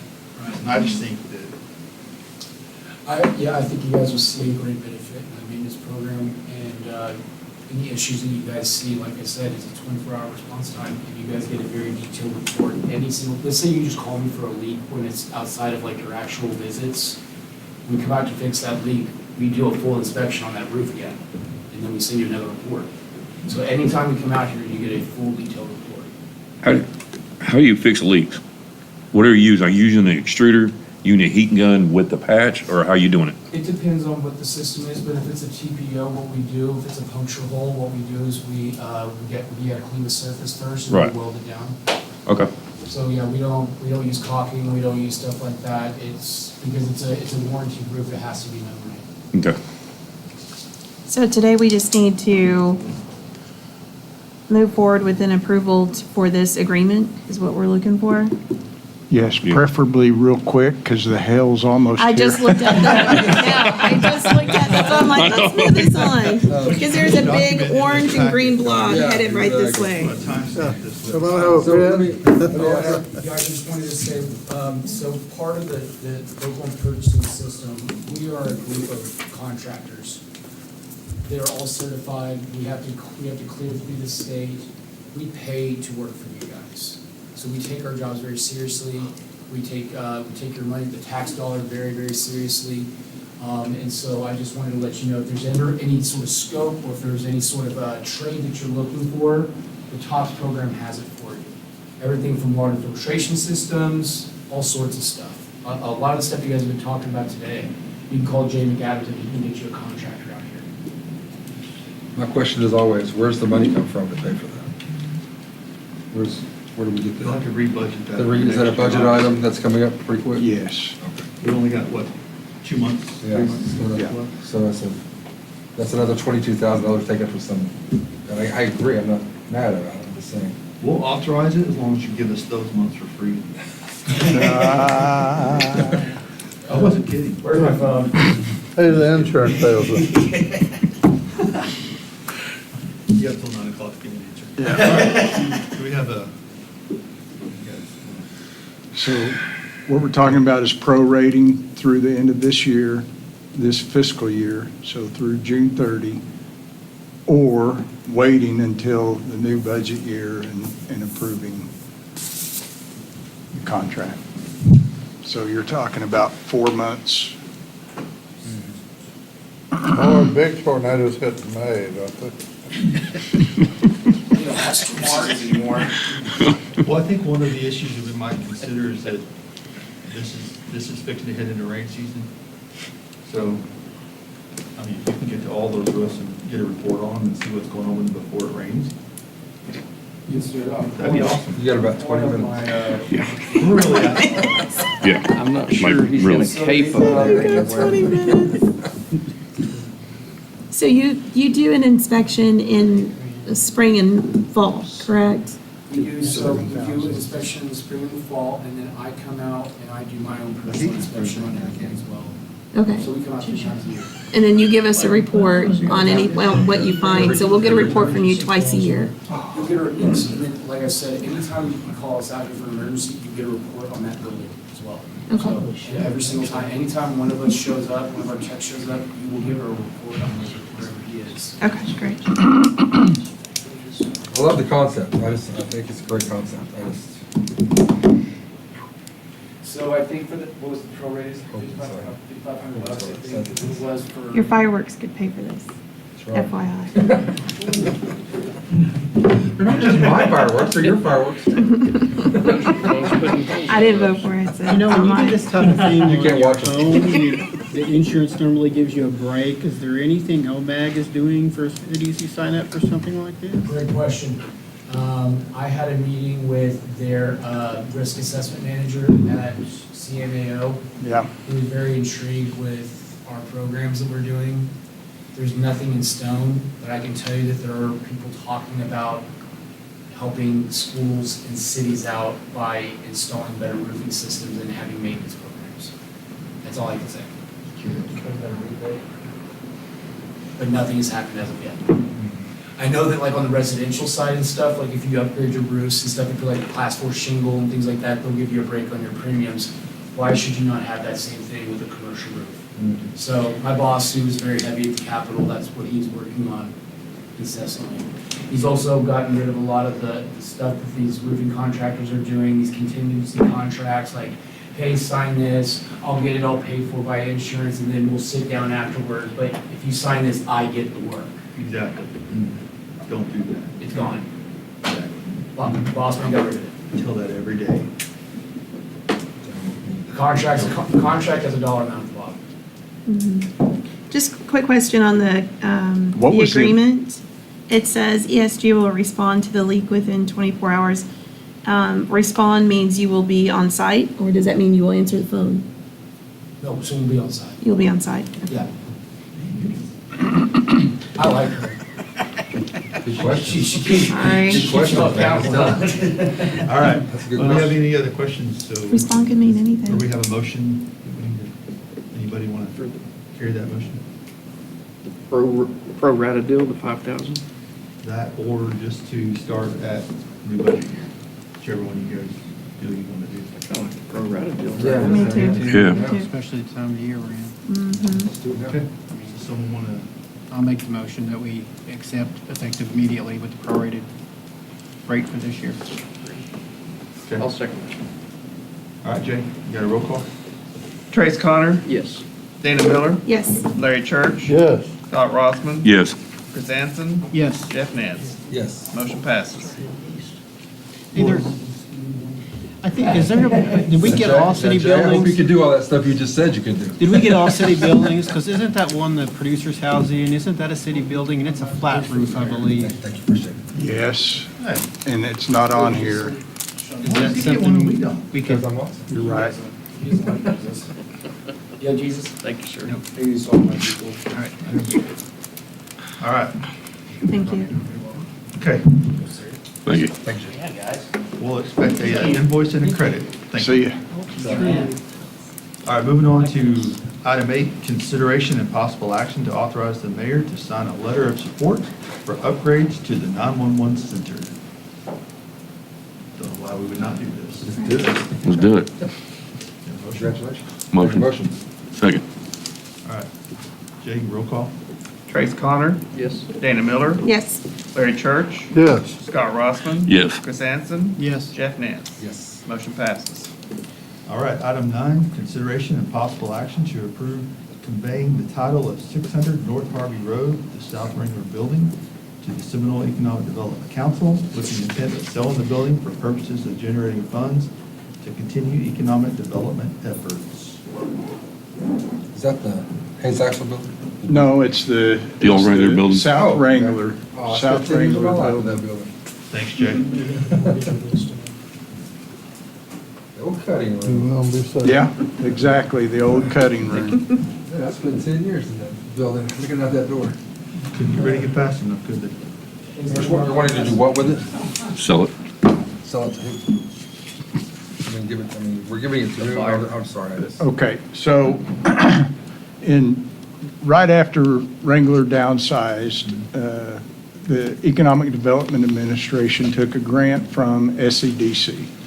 And we were able to buy both buildings, but EDA requires that the primary city government own those buildings during the useful life, okay?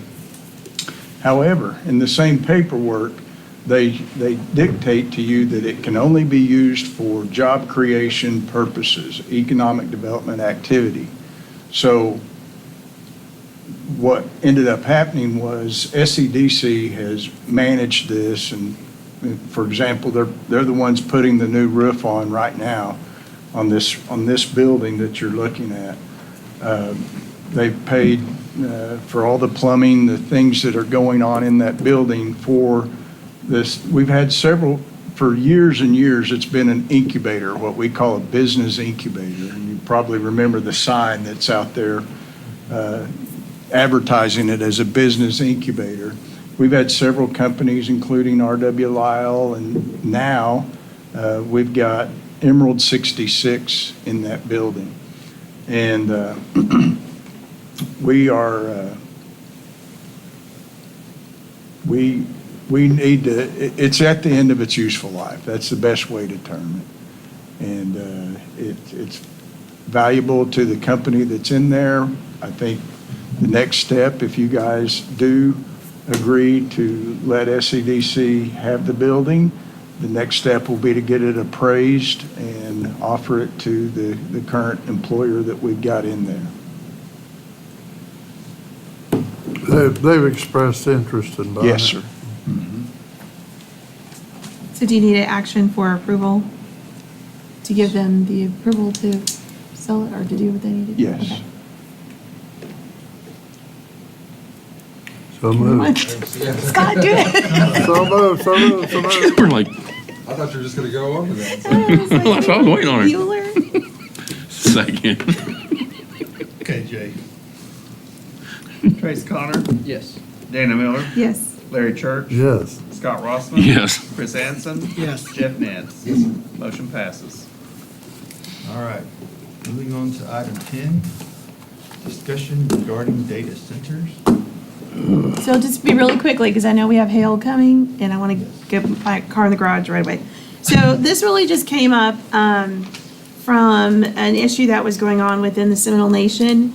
There was a public meeting, and Mayor and I got to attend that just because I heard from some constituents in my ward who were concerned about Seminole Nation acquiring a hyper data center, which is, or at a campus, I believe is one of the terms I had heard. And, you know, there's lots of things to consider with that, is the water, the electricity, just things like that. So folks were concerned, and so I asked Corey to attend, and Seminole Nation welcomed us when we were there, and we're happy we were there.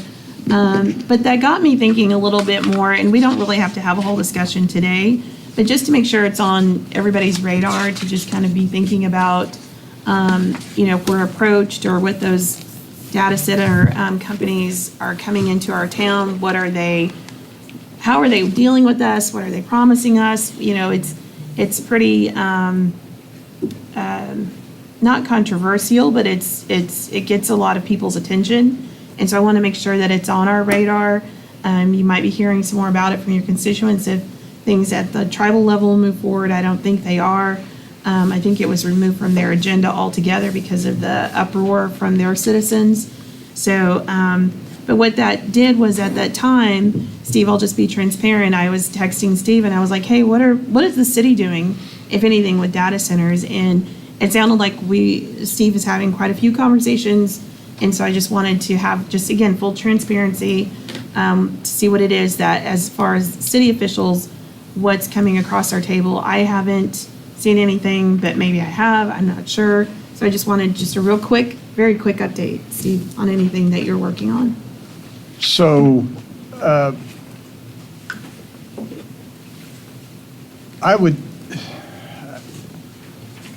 I'll caution, well, there are bad actors, okay? It's like in any business, whether it's roofing or data centers, you got people that are bad actors, and they are definitely not who you want.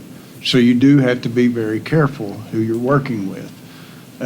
Data centers vary wildly from mining Bitcoin to Google and Microsoft. And there are companies that are just there to pillage, and there are companies that are there to contribute. And I think Pryor is a classic example of of Google that located there. They made $2.2 billion of contribution, and the schools aren't on state aid. They get everything they want and more teachers than they can use. And so I think I would just encourage you not to just throw a blanket and say no data centers in Seminole County. First of all, there'll never be a data center in the city of Seminole. There just won't. It won't work. It doesn't work. I've considered it, and they won't locate here because of the energy use and the grid. So the companies that we would target, when I say we, I'm talking about the Economic Development Council. The companies that they would target to locate near Seminole would be companies that are judicious with their water usage, that are generating their own power, which most of them are now, setting up their own power generation ability to sell back to the grid, so that the main thing is ratepayers, and this is pending federal and state law, is that ratepayers can't be put on the hook for it. They just can't. It's state and federal pending law. So most of the reputable companies have already acknowledged that. That's not what they're after. Money is not their issue. It's more of, we need storage for John's cameras, right? Terabytes of storage, and Seminole's using how many terabytes? 4? Well, you can bet that the communities, multiply it by the size of the communities that are, so data's coming. It is coming. Whether or not we allow it in Seminole County, I have a friend next to me that can't make a facial expression on this, but if we don't get a private company that pays taxes and helps our school, there's a strong likelihood that the military will, and we don't have a say in what they do.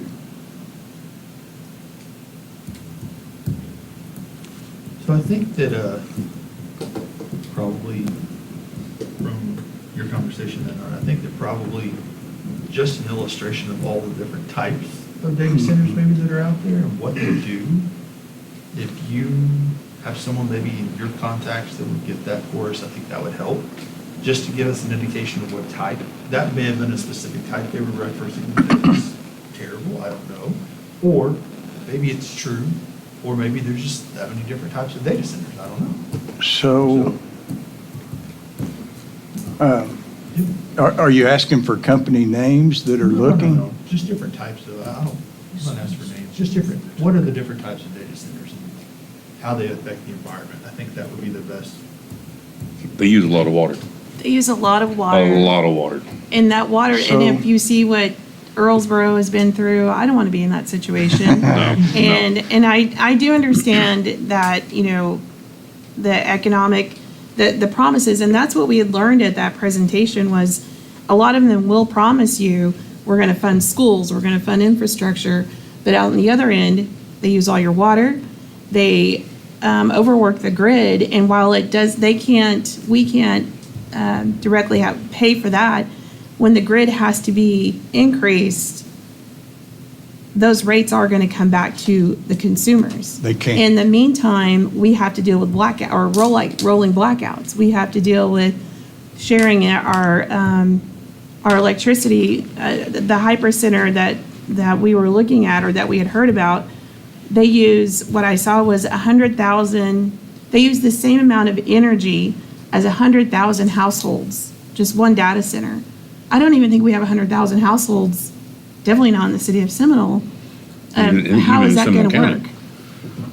So how is that going to work? And then the water that they use to cool those servers can't be used again because they put in forever chemicals to, so they were talking about injecting it back into the land because it can't be used again because they use coolants in it. So there's a lot of concern. Again, constituents are worried, and what they do, one of the practices is they try to get people to sign non-disclosure agreements that have crazy things in there. One that, the one I found out was you can't even know the full name of the company. They can say, I'm Company Dana, but I also go by 20 different names, and I don't have to disclose any of those names to you. There's waivers of immunity. There's all kinds of things. So it scares me a little bit when I hear that there are discussions going on, and I'm worried that NDAs are possibly being considered, or what are we promising these folks without taking it to the public? Because there are concerns about our water and about our electricity and about the noise, the hum that we have to live in. So there's just a lot of concern that I heard and I wasn't aware of and just till recently. So my first question is how does this impact the city and what are we doing? I am concerned that there are discussions and maybe those aren't including the council, even though it is going to impact our constituents. So I would just like to ask that when those do happen, if there's an opportunity for us to have some input, I think that's going to be necessary or should be necessary. It's fair. That's all I have. It's also, it's also the property. Are they gonna lease it from the city, No. the land, or are they gonna buy it, or they say, hey, we'll make you a deal, we'll pay you this much as a lease, and then they turn out, now we're out of here. Yeah. We got what we wanted, and we go bigger, we're shutting it down. Right, Now you're stuck with all that contaminated ground. right. They just used all your water. Mhm. Now we gotta do the cleanup, we gotta pay for the cleanup. That's what I'm scared of, and that's what people have asked me. Right. I'm not lying, I've had people say, hey, what about this and this and this? And I'm like, and this thing pops up, and, I was like, oh, well, good time to be asking these questions. Right. I think we should at least start asking the questions. It's fair. It's fair to ask questions. I think there's a ton of misinformation, more than I can even fathom. When I asked my contact regarding the water use and water pollution, the answer was, what pollution? What are you talking about? We don't know. No, that's never been an issue. Tell me what you're talking about. I couldn't give him an example. Well, the people that I'd asked after that couldn't give me an example either. So the one in Pryor is a huge Google data center.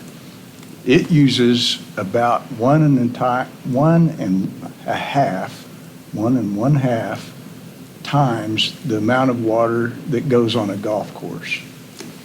I think this concept that there's going to be blackouts and there's going to be no water for us when we turn on the spigot, it's not. I'm not saying there won't be no real. water for us, but it's gonna drain it. Mm-hmm. It'll eventually drain the system because you're not gonna be able to produce as much water Okay. Yeah. as So if your let me whole give community you- is using let me this give amount you a of water. That's what I'm asking. Agreed. Let me give you a hypothetical. We have transmission lines everywhere through Seminole County. Some of it would be beneficial to Seminole if we located a plant here that was a data center in terms of school financing. If they came, throw out a company, Microsoft. If Microsoft came to Seminole County and said, hey, the generation plant that you've got down here in Kanawha, it's only running 2 of the 4 generators. How about if we pay for the generators to be put online? We'll pay for everything, all our hook-ins, all of that, and recirculate our own water. No? No, Is that And what we're going to tell What we them? learned on that, at that presentation is they promise that to everyone, is that they will, kind of like a fountain, they recycle their own water and they use it. That technology doesn't even exist yet. They're saying that they will use it when it does exist. So we learned a lot at that presentation, and I would love to hear, again, I'm hearing a lot of, like, you're for it, Steve, and you see the positives. I'm coming at it, I saw a lot of the negatives. I feel like, again, this discussion is good. We need to hear both sides.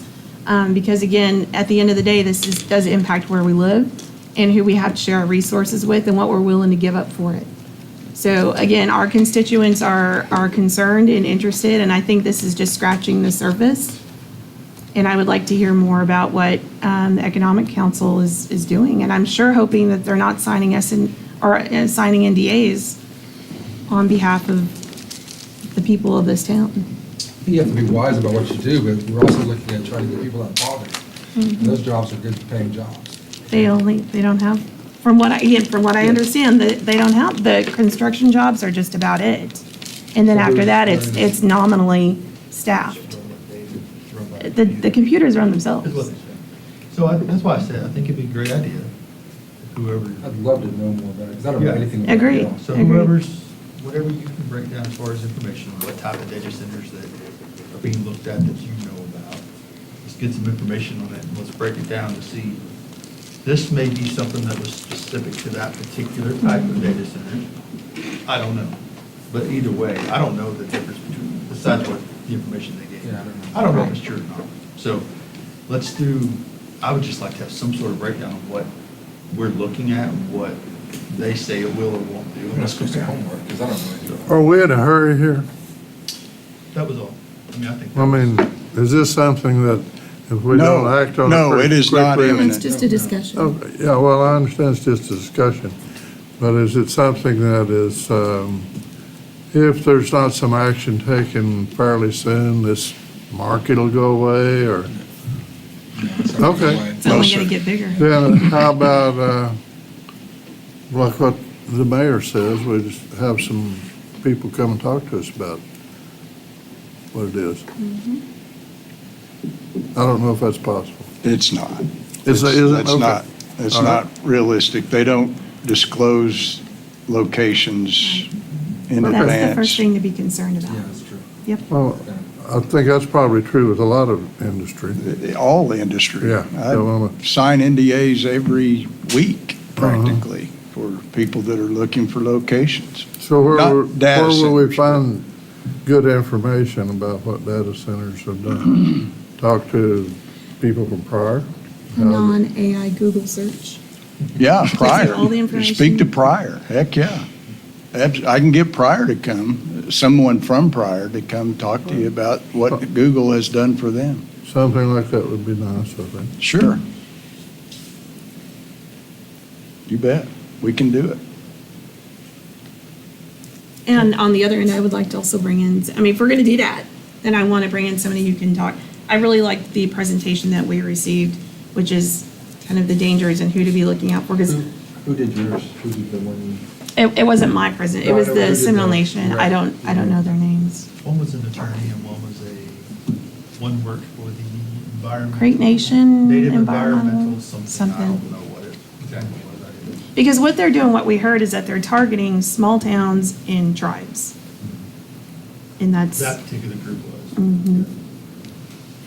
So, but yeah, let's just get some data, let's get some information on it at least. You can Let's get some data on that data. find- data on the data. All right. All right, You good? thank you. Yes, Mayor. Okay, so Thank we you. have no I had action no on it. idea. So let's do our comments, and if we can be pretty brief about these, because I know we need to get out of here Yep. for weather reasons, so it's in Shawnee, so we can hurry. But, Larry, you have any comments? No, sir. Well, that was quick, thanks. Thank you.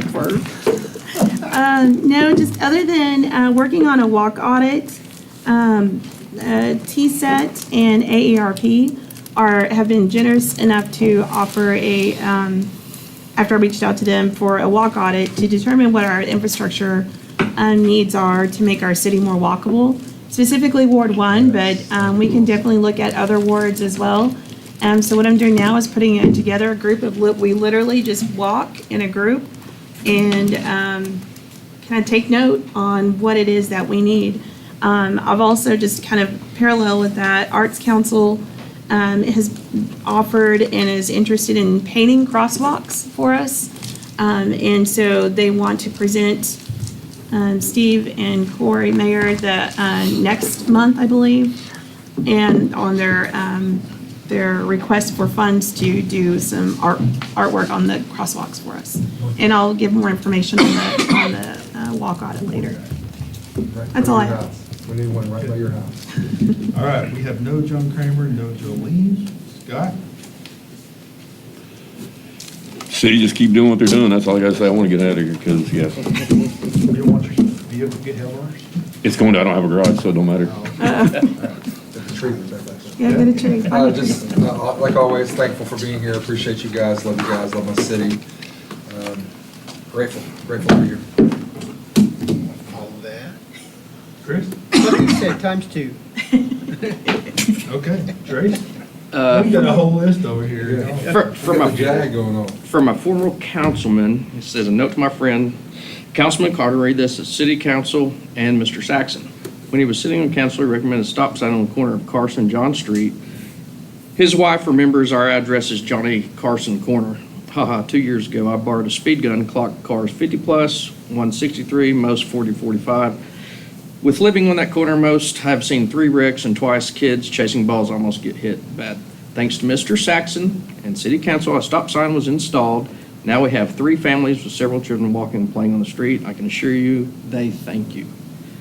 To our wonderful city leadership to continue, if everyone is the right reasons, you will have and be strong goal-achieving council. God bless each and every one of you, and may your wisdom carry on. Thank you, former Councilman Tim Poplar. That's nice. I've got some good things happening at the golf course. Our Thursday night scrambles start back up May the 19th, be followed by couples scramble on, did I say May? March 19th. And then March 20th, the couples scramble. Then, as many of you probably know, we lost John Taylor, our former superintendent there, and I just wanted to give him a farewell as may the road rise up to meet you, may the wind be always at your back. May the sun shine warm upon your face, the rains fall soft upon your fields, and until we meet again, may God hold you in the palm of his hand. Rest in peace, JT. That's all I got. That's nice. All right, I think most everyone's covered this. Be weather wherever you guys go home, get home, be safe.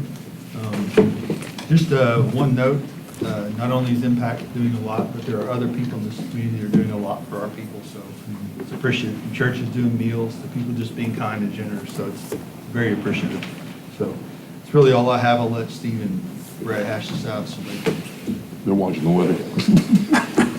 Okay, so I've got about 15 minutes of, Oh, my Lord. no, turn the lights up. just asking for prayers for one of our key employees. Rodney Rose had an episode at work and is in the hospital and not doing well, so we really need prayers for him.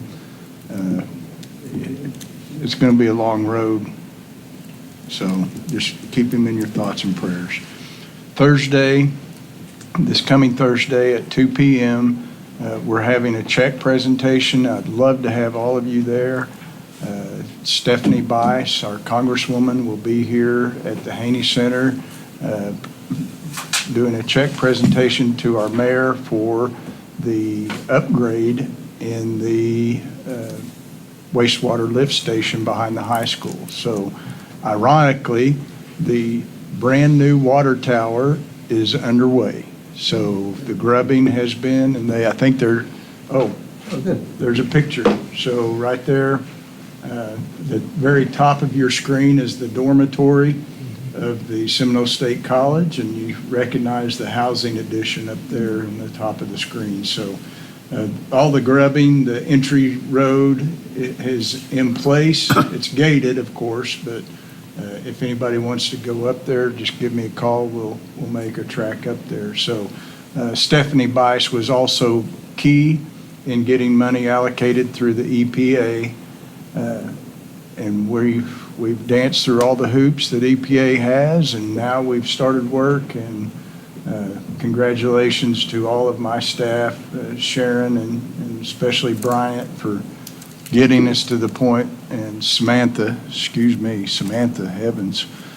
She's done a lot of the heavy lifting to get us to this point. So super excited to see that coming out of the ground. You'll recall that this is a 500,000 gallon tank. It's massive, especially in comparison to what other places that we've got in town. It's not going to quite hold as much water as the as the one there on Park Street, University. But it's going to hold a bunch, and it provides for a lot of future growth out that way. Super excited. So sewer plant, you saw pictures of the sewer plant. That was about half of actually what's going on, because there's a lot of stuff on the south side that's happening. At least half of the project's happening south of what that picture took. Family Entertainment Center, you saw a picture of that as well. It looks great. Oh my gosh, it's just something to behold, to watch this thing coming together. So many decisions, and as I said in the bidding process, there's a million different aspects that we've got to get things purchased to put in there. So we appreciate your confidence in that. I'm gonna stop there. Okay. Lots of good stuff. All right. Very cool. Nothing else? Move to adjourn. For adjournment. Second. Yes, second.